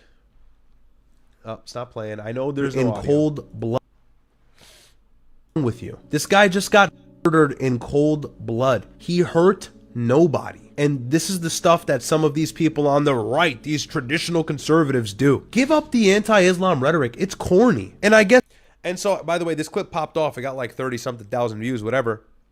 And so that's for me, that's popping off. Okay? For me, that's popping off. And so, people go, oh, he's attacking traditional conservatives. No, I'm talking about the Matt Walshes. You know who I'm talking about. I'm talking about the idiots who always attack Islam. These are the people you got to watch out for. If somebody's always Islam, and they're never talking about Israel, they're never talking about the war in Iran, they're never talking about Benjamin Netanyahu and his death hold, his choke on Donald Trump's neck, never talking about AIPAC, how they just smoked Thomas Massie, how Donald Trump and Israel worked together to unseat Thomas Massie. They're never talking about all of this foreign influence. They're never talking about 1996 and the Clean Break Memo and all of this stuff. And then they just talk about Islam. Well, then they're not somebody you should really listen to because they're not telling you problems that are pressing or relevant for you to have a thorough understanding of what's happening in the world. People think I'm like this leftist when I say this. It's like, no, actually, I'm very, but, it's quite evident that I'm not this like bleeding heart liberal. I guess I have to clarify that, but people think I'm saying that because, but the reason why that clip ever even surfaced, the reason why I was even talking about that in the beginning, I guess I'll give you guys the context if you missed that stream, is because when that San Diego mosque was shot up and 4 people were killed, the gunmen were attempting to kill hundreds of children, and the security guard who stood between the gunmen and the children had actually stopped them and interrupted their campaign to the point where, or interrupted their death plan to the point where teachers were able to lock down the school and put the kids where they needed to go and actually slow down the gunmen in their plan, and then authorities showed up and stopped them. Or they killed themselves before authority made it, if I'm getting the details correct. And the whole point is everybody's reacting to the story and they're going, yeah, well, I don't like what happened, but at the same time, Islam is not a good religion. And it's like, okay, you can believe that, bro, but how does that justify these gunmen? Like, why are you bringing that up at a time like this? It really shows where your mind is at. It really shows the underlying factor, the double undertone. Like, okay, you don't like Islam, but also, do you wish death upon all innocent Muslims? You know, not all Muslims like actually kill people. Newsflash. So that's what I was talking about. And the comments. Go to that clip right now on Riyadh Pilled. And while you're there, please give me a follow. I would appreciate it. Go to this clip right now. Look at the comments. Straight Ziotard boomers. I got the Fox News watching. Like all the Fox News watchers, they got me on their algorithm. They're all in the comments like, yeah, but Islam is like, bro, point went right over your head, dummy. Point went right over your head. Everybody wants to have a theological debate. Like, hey, they just try to kill 300 Muslim kids. Why are we talking about theology, stupid? I don't agree with other theologies aside from my own, but if somebody goes and they try to shoot up a Catholic church or shoot up a synagogue, I will condemn that violently and I won't bring up theology at that time. Time and place. Pick and choose when you're going to talk about certain topics. Like, that's so weird and silly. When the Christchurch mosque shooting happened in New Zealand and that crazy, whatever, white supremacist, white nationalist, whatever guy killed all those Muslims, I don't think anybody was going, but he had some justification. Like, this is demonic. You know, this is beyond theology. This is beyond religion. But people are so caught up in the trivial things. It's like, hey, bro, we don't actually want any sort of violence. Oh, simple message, right? You would think like, hey, it's hard to be on the other side of that message, but you'd be surprised. So there's a lot of work to untying this propaganda. You know, sometimes I get on live every night and I go, oh, I'm saying the same things. And, you know, we all say the same things. And even when I'm talking about new topics or giving you guys history lessons, whatever it is, I'm like, you know, is this even necessary? And then I go out in the real world, I go to work, I talk to my colleagues, I talk to normal people outside, and I go, wow, what I do is actually really important. What my brother does is actually really important because people are seriously misinformed. So, you know, go take a breath of fresh air, touch some grass, and you'll quickly find that a lot of people don't understand what's going on, but better yet, they have their enemies wrong. That's the biggest thing. They got their enemies wrong. Being a wannabe hardcore Marxist revolutionary, and Hasan Piker, your Che Guevara, who's PFF 1974 says, thanks for the show. Happy Memorial Day. Happy Memorial Day to you, my friend. Remember the USS Liberty. Yes, we remember it. We do. Constantly bashing America, constantly crapping on capitalism, talking about imperialism, privilege, oppression, all that, how horrible this country is. Meanwhile, he's a multi-millionaire celebrity inside the very system that he claims to hate. And the second the federal Sorry, guys, I'm still very sick. It's a little bit of pressure. He shows his true colors. And you know what it is? He ain't about that life. All right? Rob, if you want to play that part of him, he's like look how shook he is. Go ahead. I'm not going to lie to you guys. It's not great. Oh, no. The news is not great. Yeah. Okay. Okay. I mean, it's bullshit. Oh, of course. But still Shook. not great. Shook. That, watch, free me. you know, It's like, they're after your boy. They're up my ass. yeah. That looks like a revolutionary. And I'll obviously get into it right now. Watch. See. I'll tell you all about it, but let me blast off real quick. Watch this. Does he say free me here? Free me. We will free you, brother. Yeah, free me. Free me. Okay. So by the way, Rob. The understanding of foreign policy of like a 12-year-old. What the fuck? What the fuck is wrong with this dude? Didn't he go to war and like literally lose his eye because some mujahideen, a brave fucking soldier, fucked his eye hole with their dick? Isn't that Who is he talking about? Dan Crenshaw? how he lost his fucking dumbass eye? Because he got his fucking eye hole fucked? America deserved 9/11, dude. F it. I'm saying it. This guy. Yeah. Hey, like, that's what we're dealing with. Cannot say that. Cannot say that. And this is where the IQ gap is really prevalent. Okay, the United States is unnecessarily involved in the Middle East. True. The United States government and military have killed millions of innocent Muslims in the Middle East. True.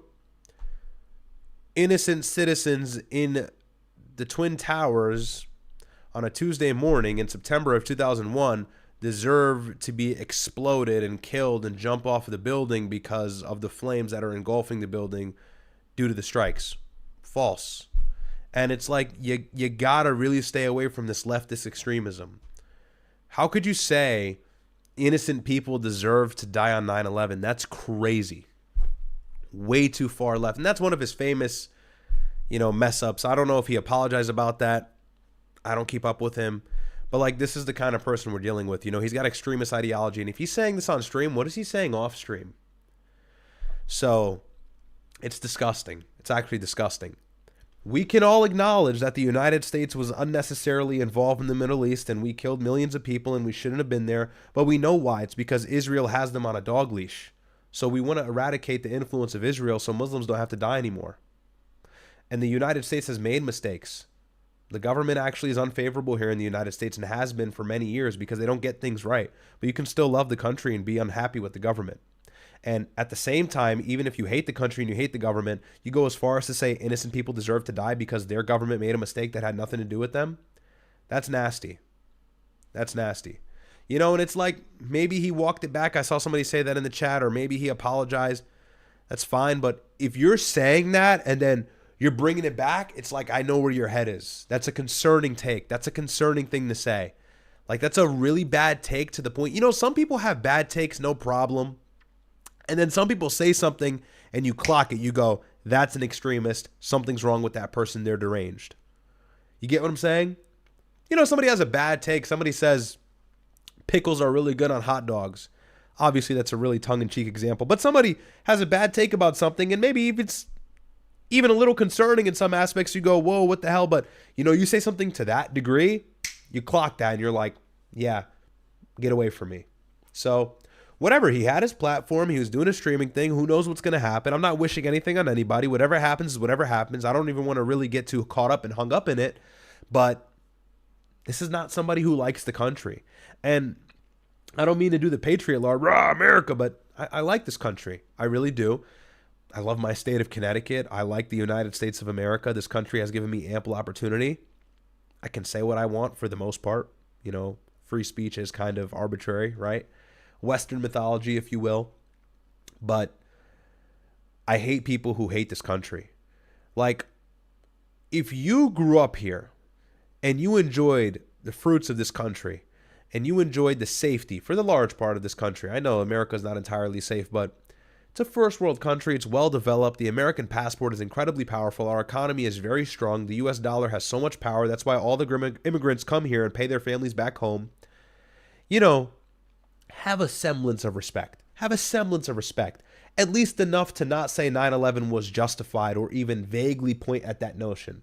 You know what I mean? That's my take. So it's crazy. That's crazy to me. No revolutionary speech, Pat. No rally cry. No stand firm on principle. Just free me, free me. I can't believe I'm saying that. That's because he's not a revolutionary, okay? He's a champagne socialist who loves, like, the aesthetic of a revolution. Like, it sounds good. It's alluring. It's hot. It's sexy, right? But he likes that way more than the actual revolution itself, okay? Che Guevara is probably rolling in his grave right now. Pat, mind you guys, let me remind you guys who... Justified Misogyny, can't wait to get a pic with you guys at UCLA. Yeah, shout out to you, bro. We'll be there on Thursday. Most likely. We'll be there on Thursday. I'm not reading that name. Epstein says, are you and / or any plans to get on Kick? 07. I can't say the other one. 07. Yeah, maybe. I know a lot of you guys. So you guys ask all the time. Look, I'm on YouTube now. And I'm a good boy for YouTube. I keep it clean. So, we're on YouTube. The platform will be YouTube until further notice. If anything changes, I know you guys are ready. But, no, I mean, I don't know. I don't think so. That's not in my future plans. But if any changes happen, you'll know like that. And if you guys are not in the loop as to what's going on, join the Discord. I don't know if we have any moderators in here. Desert Joe, if you want to drop the Discord link and I'll pin it. A lot of you guys in here who may be new, I have a Discord so you can keep up with all the updates and stuff. And I think we have some clips in there so we can react to those and then we'll close out. But we'll finish up this crash out on Hassan. They're chimping out. They're so happy that Hasan Piker's getting arrested. So this is fun to watch. Hasan Piker is. Or he's subpoenaed at least. This guy said America deserved 9/11. He's doubled down. He's tripled down on it. He's talking about all the wars we do. We deserved it. Over 3,000 Americans dead, okay? Not soldiers, just Americans in the World Trade dead in New York. He said we deserve that. Okay. Yeah, that's crazy. Like I said, that's crazy. This is that guy. Disavow that statement 100%. We don't like that. And then this is him, Rob. Who's he sitting with here, Pat? Do you guys know who this girl is? I don't know who this female is. You guys know her, Adam? She's a social media. She's a pundit, whatever. Look at what he's talking about her. She talked about assassination. Play this clip. This is how he feels about Trump's assassination. You actually wrote about this, and it was a great video where you talked about, someone had. I want to be careful. I hope none of this is taken out of context, but it seems like we're given context here, so let's see what he has to say. I've never seen this clip. Like I said, I really don't pay attention to anything Hasan Piker says. Has to do it. Meaning assassinating Trump? Look at her. See, when I say that, everyone knows exactly what I mean. Yeah. Which is, I think that shows that there's a lot of anger, a lot of resentment, and untapped potential. Untapped revolutionary potential, as a matter of fact, and it's a great opportunity for organizing. I think in these. Dude, did you guys hear that? Untapped revolution. Yeah. He's talking about because she made the comment about killing the president of the United States, Taylor Lorenz, and this is the guy. And I think, Pat, I believe, allegedly, he might be one of these people that's getting money from a Turkey or getting money from the Middle East. These are the Trojan horse people that are poisoning the minds of the youth. Anti-America, hates the country, praises 9/11, and then the moment the government tries to get on you and just is hinting at a subpoena, you turn into a little girl. Okay, and I love, Pat, that you mentioned Neville Roy Singham, Tom. He's the guy. It's an interesting question. Yeah, we don't like Hassan. I've said that. I said that. Hassan's crazy. He's an extremist. But, what's worse? Somebody saying Americans deserve 9/11, and that's really bad. The bar is really high there. It's hard to get worse than that. Or a group of people knowing 9/11 is about to happen and not informing the U.S. government and dancing when it happens. Yeah, what's worse? What's worse? And that's what I want the guys at Valuetainment to get there. I want the PBD podcast to take that next step. You can do it. You can do it. So, you know what I mean? It's crazy. It's crazy. They talk about the Beirut bombing with Iran. It's like, yeah, that was crazy, but also Israel knew about it and they didn't tell us. So you gotta take that next step. I'm okay. So I'm a numbers guy, and I'm looking at all of the times that Israel has betrayed the United States of America, and it's jaw-dropping how many times they have betrayed. All right, I'm just being stupid. Guy from China. Watch this guy closely, folks. Pat, $285 million into nonprofits, including the Hasan Piker company called the Code Pink, the place that he was hanging out with over there. So, and this is what's going to happen, Pat. You asked me what they're going to do. They're going to go through your financial records. They're going to go through your communications, your logistics, and whether you're working and abetting the communist regime of Cuba. Okay, and if that happens, guys, if you're peddling for a foreign nation, don't you have to register as a foreign agent? So I'm just saying, the talk and the moment it happens, bro. Play that clip as well, Rob. Play that clip as well. Literally doesn't matter. He can prep with whoever he wants. He can prep with Benny Morris if he wants. There is no what you support terrorism ? No, I don't. I don't support the state of Israel, and I don't support the state of the United States of America. That's the 9/11 one, Pat? Yeah, Rob, that's the wrong. No, there is the 9/11. I was gonna say, I don't think he said anything crazy there. Yeah, he's obviously anti-American, but no call for violence. Where he says America deserves. He tripled down. What happened on 9/11? Yeah, we just watched that. And he said, see their reaction to that. That's something about capitalist blood. Oh yeah, let it blood soak their effing, kill them, put their blood in the streets. Pat, this is again all talk. All right, but where's the crash out for Randy Fine when he says the streets of Gaza will fill with blood? I want to talk about blood in the streets. I hope they condemned that. Did they? Does anybody know? Look, let's attack Hasan Piker for saying these things. Totally on board. But can we give this same energy for Americans who support Israel? Can we give the same energy for the dual citizens? Can we give the same energy for the Bill Ackmans, for the Mark Levins, for the Miriam Adelsons? Can we give the same energy? Please. They're all problems. Let's not just attack Hasan Piker. I don't like him either. He got subpoenaed. Too bad. Have fun playing with Cuba. Saying America deserves 9/11? Disgusting. Completely disgusting. Nasty statement by a crazy deranged leftist, no doubt about it. I love this country. But let's actually go after Randy Fine. Let's actually go after like all the people who warmonger in the Middle East and kill Muslims like every day. Innocent Middle Easterners every day. Christians every day. Let's talk about those people too. I just want that conversation to open up because there's no room for it. Only the same people talk about these things. And I always put the pressure on this podcast. Obviously, they're not watching me, but this is a huge platform. A lot of the Fox News brainwashed audience watches these guys. They have the chance to make a big difference in the way millions of Americans think. A lot of people watch the show. However, their viewership is dropping because their takes have been so bad. So I suppose the narrative is turning in our favor. All talk, and the moment you get checked, who's he related to? Isn't he like related to somebody? Cenk's nephew. Yeah. The apple doesn't fall that There you got Adam Dumnick. far from the tree. Rob, I just sent you a clip. Play that clip to kind of see him. And by the way, there's a message to this. There's a message to this, and it's not even towards him. There's a message to the youth. Go ahead, Rob. Play this clip. Poor people that they can afford housing in Berkeley. I don't know how that works. Well, my understanding is that the property owners who have properties there choose just not to rent it at all. Yeah, kill them. result. Kill those motherfuckers and murder those motherfuckers in the street. Let the streets soak in their fucking red capital. Wait, what was the oh my God, red capitalist blood? Wait, what was it? Sorry guys, I was reading something. Let me get the context again. Berkeley, I don't know how that works. My understanding is that the property owners who have properties there choose just not to rent it at all. Yeah, kill them. result. Kill those motherfuckers and murder those motherfuckers in the street. Let the streets soak in their fucking red capitalist bloods, dude. Poor. Okay.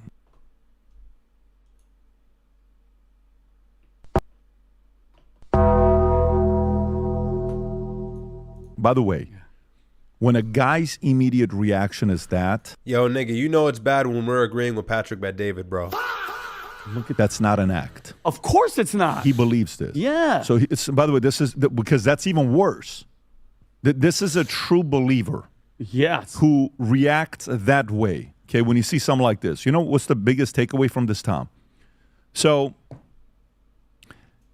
who watches them? The youth. What age? Young progressive. What age? Can you pull up and see what is his audience? What is the 16 to age? 25, 16 to 30. Okay, so what is the age who watches, what's the age demo of his audience? Go to it. So under 30, heavily under 30, 60% of his community is under 30. Position him as a prominent voice for Gen Z and younger millennials. Okay, so how many frustrated Gen Z young millennials are out there? Millions. Yes. Okay, how many does he need to convince to go out there and kill, when he says killed, let the blood. All he needs to do is one Luigi Maggioni is what you got to get, yeah, right? it. You don't need that many of them. Yeah. And so Yeah. multiply that times millions. So if you're a young boy and you're watching this, here's what you have to be careful with. How many young boys do we have? Rob, how many young men do we have in America under the age of 22 that under the age of 18 that are, living with a single mother, okay? I wonder if we can get that data or not. So take that number where 7.5 million young males under the age of 18 that live with a single mother in the U.S. So according to U.S. Census Bureau, that tracks around 15.3 million children living exclusively with single mothers. Feminism, baby. But I'm talking young males. Vinny, you know why that's so important? So what happens when you're 7.5 million young males under the age of 18, no father, you see a clip like this by this guy, who do you process that issue with? Nobody. It's just he's your guy. That's the guy. That's your guy. And so what do? If you're not too careful, guys, we had a kid this last week in school that said something dumb. It's probably going to get, what do you call it? Suspended? Expelled. Not even suspended. He's probably going to get expelled. When you're around other people like this and you watch and all of a sudden you get emotional and you say something dumb, your career is on the line forever. Mm-hmm. You can't put yourself in positions like this. And parents have to watch very closely of what and who is influencing your kids.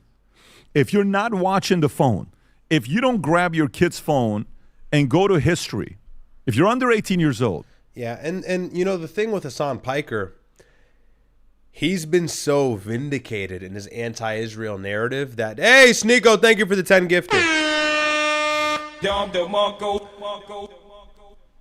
I got this guy, Sneako. Sneako, thank you so much, bro. Salam, bro. Appreciate you. Appreciate you. Say thank you to Sneako if you just got a membership. Say thank you. Shout out to Sneako. Sneako did it. He gave me the gifted 10. Shout out to you, bro. Appreciate it.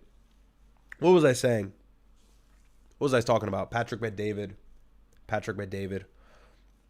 Oh, yeah. So Hasan Piker has... Hasan Piker has really enabled himself to look like the guy who's right. And this is what the anti-Israel narrative did.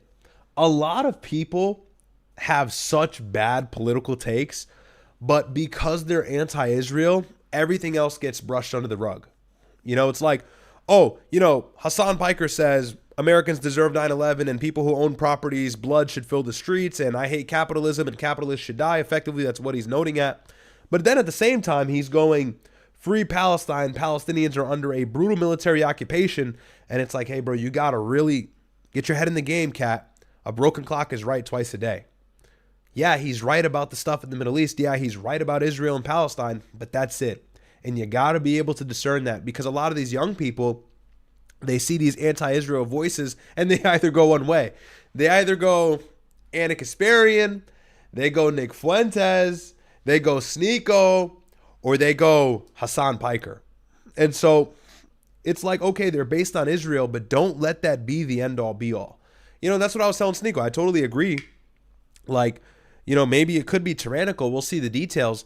However, this guy has had some really bad takes, some really concerning takes. So you got to have that threshold. But it's not even for the adults. It's the kids, 15, 16-year-olds.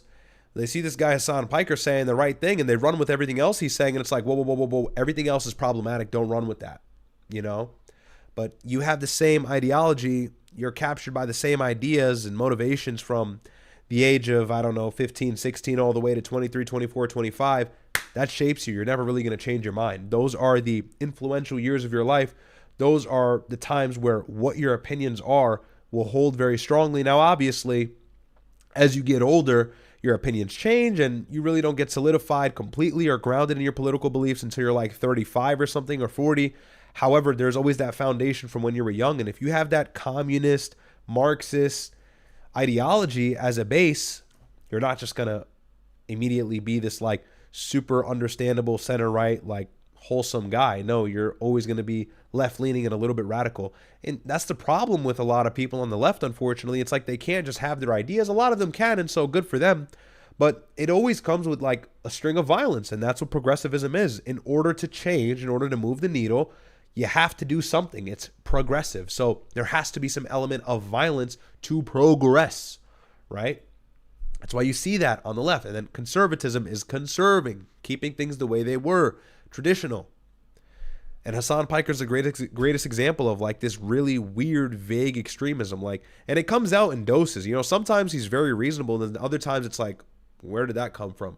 And he's cleaned it up lately, but it's too late. Those clips are on there forever. Like I said, there's some clips and bad takes you can have. You walk it back, no foul, no harm. God bless you. Then there's other takes where it's really, really scary stuff.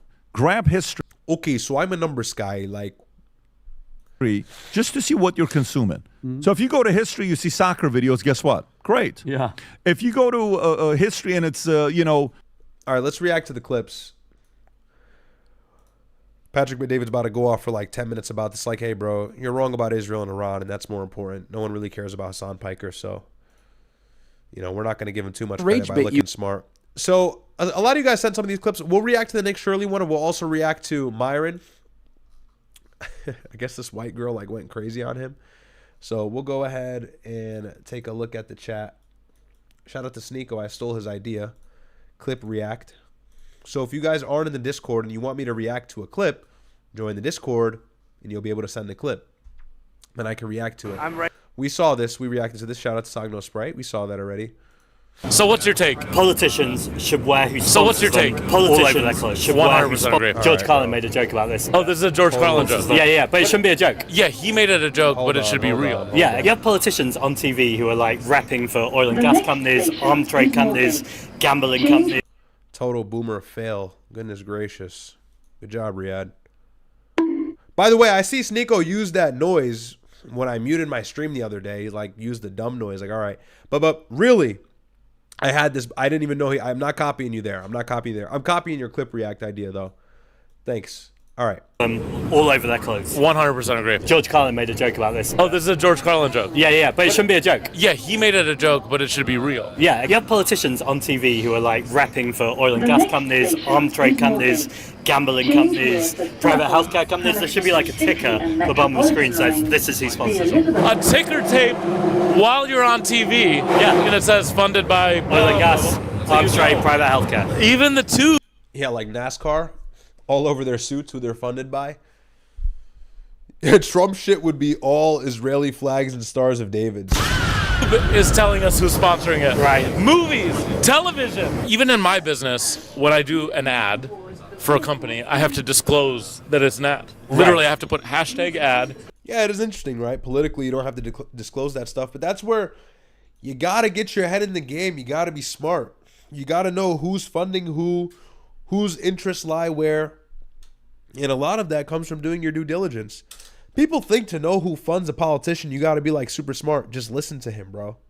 Just listen to him. Go listen to a Byron Donald speech. You'll immediately know who's in his pockets, right? So you gotta be quick. You gotta be smart. And I have to tag the sponsor. I could be sat here right now sponsoring the tube. And you wouldn't know about it. I know, but I'm not, by the way. No, it's crazy because you don't know what you're voting for. If you don't. I would say 85% of Americans don't know what they're voting for. 85%. I'm that bold about it. I think 85% of Americans have no idea what they're voting for when they vote for a president. They don't know the legislation they're planning on. They don't know their political beliefs. They don't know their ideological basis. They just hear them say a couple things they like. They just like the way they look. And they vote for him. I swear to God. I swear to God. How many Trump voters actually knew what Trump was trying to propose in the big, beautiful bill? How many Trump voters know even anything about the executive branch? How many Trump voters know what Trump's plan was when he started in 2024 or 2016? All of the Trump base and the MAGA base were just mostly white people who wanted somebody who represented them. Fair enough. But they didn't know where Trump's money was. They didn't know who was giving him money. And it's been increasingly obvious as time has gone by, yet these people still support him. How many people still support Trump despite the Israel-Iran war? Millions, millions. So a lot of Americans are just misinformed. A lot of Americans don't even know where South America is. They don't even know where Canada is. They can't point to their own state. Have you seen these videos? They go around in Times Square asking like these anywhere from like 20-year-old to like 30-year-old people, like basic questions. Like basic questions, like name one ocean in the world. They'd be like, SeaWorld, SeaWorld. I'm not kidding. We'll watch one of those in a moment. Like, bro, and it's so true. And I'm not speaking from a higher ground or like this moral high ground, this IQ high ground. People are really stupid. You go around and you think, oh, everybody's based on Iran, and you're wrong. And I've said that before. A lot of people are not. But like, people don't know anything. Like, it's actually crazy. People don't understand civics. They don't understand Congress. They don't understand the Senate. They don't understand anything. They don't understand like the three branches of the government. They don't understand American history. They don't know American history. They don't know geopolitics. And if you don't believe me, go watch the Fresh and Fit segment where they ask the girls to name 3 countries. If you've never seen that, you got to see it. It's like name 3 countries, like, Europe. I'm not kidding. I swear to God. Europe. London. People are really misinformed. Not everybody should be able to vote. So true. Not everybody should be able to vote. That's the biggest thing right there. Know where the money's coming from. Right. So I might see a candidate who's saying all of the right things, but then someone said we have to be specific about which Americans. A lot. Too many. And people think it's just Gen Z. My God, the congestion's getting bad, guys. Forgive me. People think it's just Gen Z. No. It's like older people. It is certainly older people as well. So I look into the funders, and all of a sudden I'm like, oh, he's obviously lying to get the vote. I'm going to get even more wild. I don't think politicians should be taking dirty money anyway. I think they should be funded by regular members, which is the Green Party, by the way, just in case anyone on the tube needed to know that. No, it's true. That is literally one of the biggest things that's wrong with Western society is that corporate-sponsored lobbyist money has infiltrated. I'll say this once, guys. Just be very careful with the / in the chat. We're on YouTube. So if your chat gets taken down, no hard feelings. Just be very careful. Okay? 07s only. Just be careful for me. Thank you, guys. Politics. I actually think that is what destroyed democracy. 100% agree. Sorry. All right, let's see the... I'll react to this. Then the rest is a little bit long. There's a Nick Shirley clip. We'll react to it next time. Bro, I don't know why this congestion persists. And everybody's like, Riyadh, take elderberry. Like, bro, I done everything. It's my time to suffer. It's my time to suffer, okay? I'll get to all these clips, though, but we'll do this one. We'll do this one really quickly. Yo, Myron's skin looking good, though. Pause. He's got good skin, no? Let me get this adjusted. Got good skin. Rage bait you if you don't rage out. Yeah, come on. on. You're an adult. You're capable of controlling your emotions. I saw a clip of this on TikTok, but I didn't watch the whole, what is this, 47 seconds? I think I saw this. Right? We're not yelling at you. You've been yelling the entire time. So no one can embarrass you unless you embarrass yourself. So I don't understand. I want to fight you. Can we do that? You want to fight me? I want to fight you. Catch me outside. How about that? No, like, I swear to God. I swear to God. What is the logic? Okay. You know, hold on. Let me just understand this. So you want both, low key, because I feel set up. You want to hold on. So low key, on everything I love, I feel set up. You can leave. Hold on. No, Chris. Hold on. 100%. Chris, shut up, bro. Let me understand this. So you're trying to engage in a physical confrontation with me? Absolutely, I physically want to put my hands on you. Absolutely. Okay. Why? Because I fucking want to. Because you're making me extremely triggered. Simply. Rage bait you. Bro, hold on. We got to watch the whole thing. Why'd you stop that clip there? Dude, she's chipping out. What is going on? Here, let's see if we can find it. Myron maybe posted it. Yo, how could you get that triggered? Yo, getting under women's skin is like entertainingly easy. It's just like too easy. It's honestly bait. Let's see if we can find the full clip. I don't know if I can find it. Just put in the Discord next time, the full one, so we can react to all of it. Because I think she kept going for a little while. But, yeah, some stuff in here. I'll react to the rest of this tomorrow. Okay, any chats?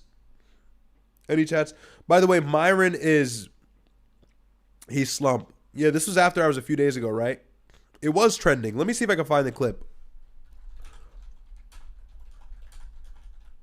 I'm literally typing in white girl gets bad at Myron.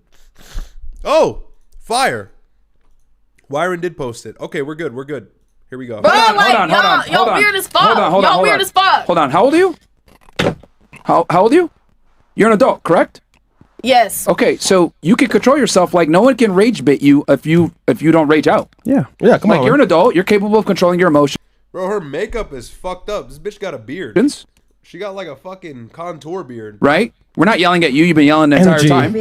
So no one can embarrass you unless you embarrass yourself. So I don't understand. I want to fight you. Can we do that? You want to fight me? I want to fight.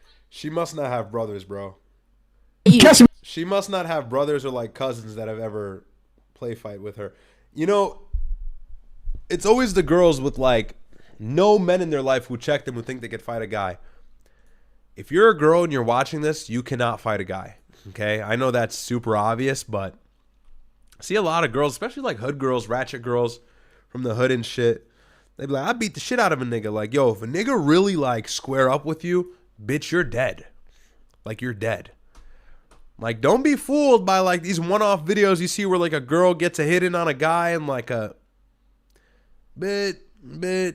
Outside, how about that? No, like I swear to God. I swear to God. What is the logic? Okay. You know, hold on. Let me just understand this. So you want both, low key, because I feel set up. You want to hold on. So low key, on everything I love, I feel set up. You can leave. Hold on. No, Chris. Hold on. 100%. Chris, shut up, bro. Let me understand this. So you're trying to engage in a physical Wait, hold on. Did they tell Chris to be quiet and then Chris said shut up fresh? This nigga's fighting. Listen to them in the back. Yeah, love. I feel set up. You can leave. Hold on. No, Chris. Hold No, on. 100%. 100%. Chris, Shut up, bro. let me understand this. quiet, So you're trying to engage in a physical confrontation with me. Absolutely, I physically want to put my hands on you. Absolutely. Okay, why? Because I fucking want to. Because you're making me extremely triggered, simply, and therefore, for that, I would like to solve my issue. But then you say this problem with black women. Okay. You're not gonna solve it though. He's gonna hurl you off the fucking balcony, dummy. That's the problem. I get it. You're mad. You want to square up. Take your anger out on one of the girls next to you. You're not gonna get anywhere with fighting a man. Okay, then you say it's a problem with black women. This is destructive behavior for herself. Like, she's putting herself in immense danger. Let me tell you, son. A lot of guys will not touch a girl. Good for them. I commend them. Good. But bitch, if you fight a nigga who's willing to punch you back, you're dead. Okay? There's a lot of niggas out there that are itching to fight a girl. Okay? Do not stumble upon that nigga.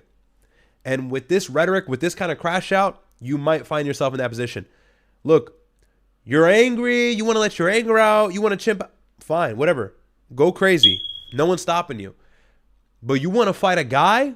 Now we're talking like that's beyond the pale. And there's some guys out there, bro. They hit a bit back. What did Kevin Gates say? He said, if a bitch hit me, Lord Jesus, look out. I got to find that clip. Like, some niggas will hit you back. Like, and they'll hit you back like you're a man. You can, like, they'll kill you. White as fuck. I have nothing but white in me. That's why I'm saying you said she was disruptive. Let me please disrupt some shit. Yeah, I swear to God, let me disrupt some shit. Okay, so. Wow, she's really chimping out. Look at her.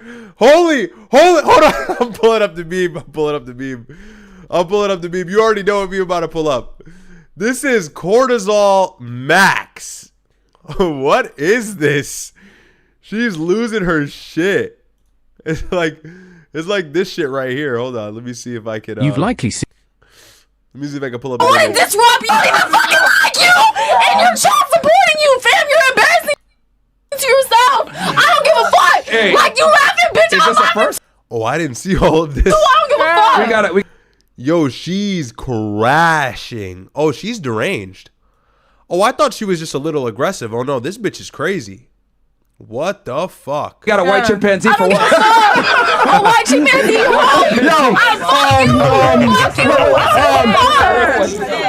Yeti. Fucking I'm Yeti. not embarrassed of shit. I swear to God. Everything I've ever said in my life, 100% stand by. I swear to God. Man. Hey, you ever play Pokemon? You get one of the legendary dogs? Fuck no, pussy. Just you play Pokemon, bitch. Raccoon. Yo, we got a white chimp out. Who the fuck is Raccoon? Someone got the Ultra Ball. Loser. Get the Ultra Ball. Raccoon. We got Raccoon. Hey, and that's why, like you said, men who get money, black men who get money don't even want to spend their time around, I guess, black bitches, which 100% is not true. Oh, man. 100%, that's your opinion, 100%. Second of all, I mean, look at NFL players, look at NBA players. But I don't think it's always just because of, like, black girls' behavior. I just think, like, Dr. Umar said, these niggas be coons. Like, niggas be liking white girls. Niggas be liking white girls, man. That's just what it is. Yo, the brutal, like, here's the black pill. And this might be unpopular. Like, bro, white women are just really pretty, so black guys like white girls. That's just what it is. I don't think it's like this whole, like, I hate my own kind thing. Some people make it out to be that way. But I've always said my wife will be Sudanese because I got to keep the progeny pure. I got to keep the kids purebred. Did you know I'm 95% Sudanese? I can't mess that up. Or she could be Arab as well. She could be Arab. It's really just I want to make sure the religion is the same, the culture is the same. I want to stay in the culture. So I wouldn't marry a white woman under any circumstance, unless she was like Muslim and like Albanian maybe, but preferably a Sudanese girl. That's the goal. I ain't getting married till I'm like 60 anyways. It doesn't matter. no, who the fuck spends their time around you? I wouldn't even pay if you was paying me. Like I said, Hey, I'm actually hanging with him this week. I only spend my time around men who are spending money on me. I would not spend my time with you if you was... Bro, she's screaming, dog. Paying... I don't need $100 a minute, fam. So wait, you're unbearable. You're Bro, she just literally had retard moment. $100. She not spend my time with you if you was paying. I don't know, $100. She sounds like Courage the Cowardly Dog. You guys ever saw that show? Courage the Cowardly. You know the dumbass dog on that old show on Cartoon Network? He would be screaming. Stop that! Let me see if I can get a video of his screaming.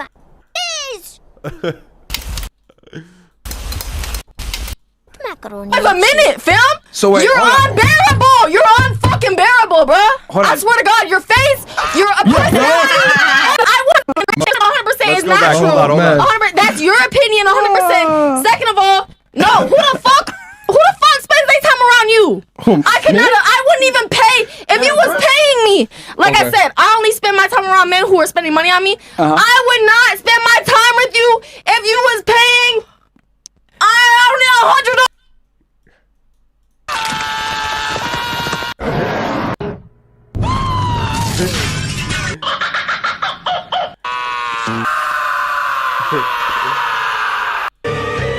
That doesn't sound exactly like it. But if you've seen that show before, he's like, Have a minute, fam. So wait, you're unbearable. You're unfucking bearable, bruh. I swear to God, your face, your oppression, everything. You're ugly. God. I swear to God. Are you admitting that you're a prostitute right now? Help. I think she just. I'm admitting that time is money. Time is money. I don't give a fuck. Time is money. Time is money. So 100 times 60 I'm gonna leave is here what? and I'm gonna make some money. Fuck. You should be happy. You should be happy I'm spending my time here. Fuck. Thank you. Okay, so anyway, thank you, Queen. So this is rare, Thank man. you, Queen. I think, like I said, when you play Pokemon, you get one of the. You know when you play fucking. One of the legendary dogs. Entei, We got a rare white. Wow. Yeah, this is crazy. She's really losing her. This is so embarrassing. She definitely like woke up the next day like, what was I doing? She's got to be drunk. Chimp out. Man. This is crazy. This is awesome. This is fucking. David 26 says she reminds me of the Catch Me Outside girl. Thank you for the super chat. Yeah, she's like a black white girl. Monkey D says, ooh ah. Yo, you guys are hilarious, bro. You guys are silly. Awesome. Yeah, we got a white monkey in the house. A white monkey. Yeah, you are. Rare, very rare. Yeah. I want to go fucking Kazupa on your ass, man. Oh, is he going to say it again? He's going to say it again? All right, we'll stop the clip there. Thank you, Sar. I guess he's going to say it again. Yeah, but like, really don't try and challenge men. Don't try and challenge. There's some, look at this clip from Kevin Gates. I don't know if you guys have ever seen this. This is like a famous clip. It's actually really funny. Fiber for a man to hit a woman. I can't speak for men, but I can speak for myself. You disrespect me, Lord Jesus, look out. Babe, beat this hoe up. She playing with me. I got my bodyguard today to justify. He had to try and switch that shit up and walk it back. Fiber for a man to hit a woman. I can't speak for men, but I can speak for myself. You disrespect me, Lord Jesus, look out.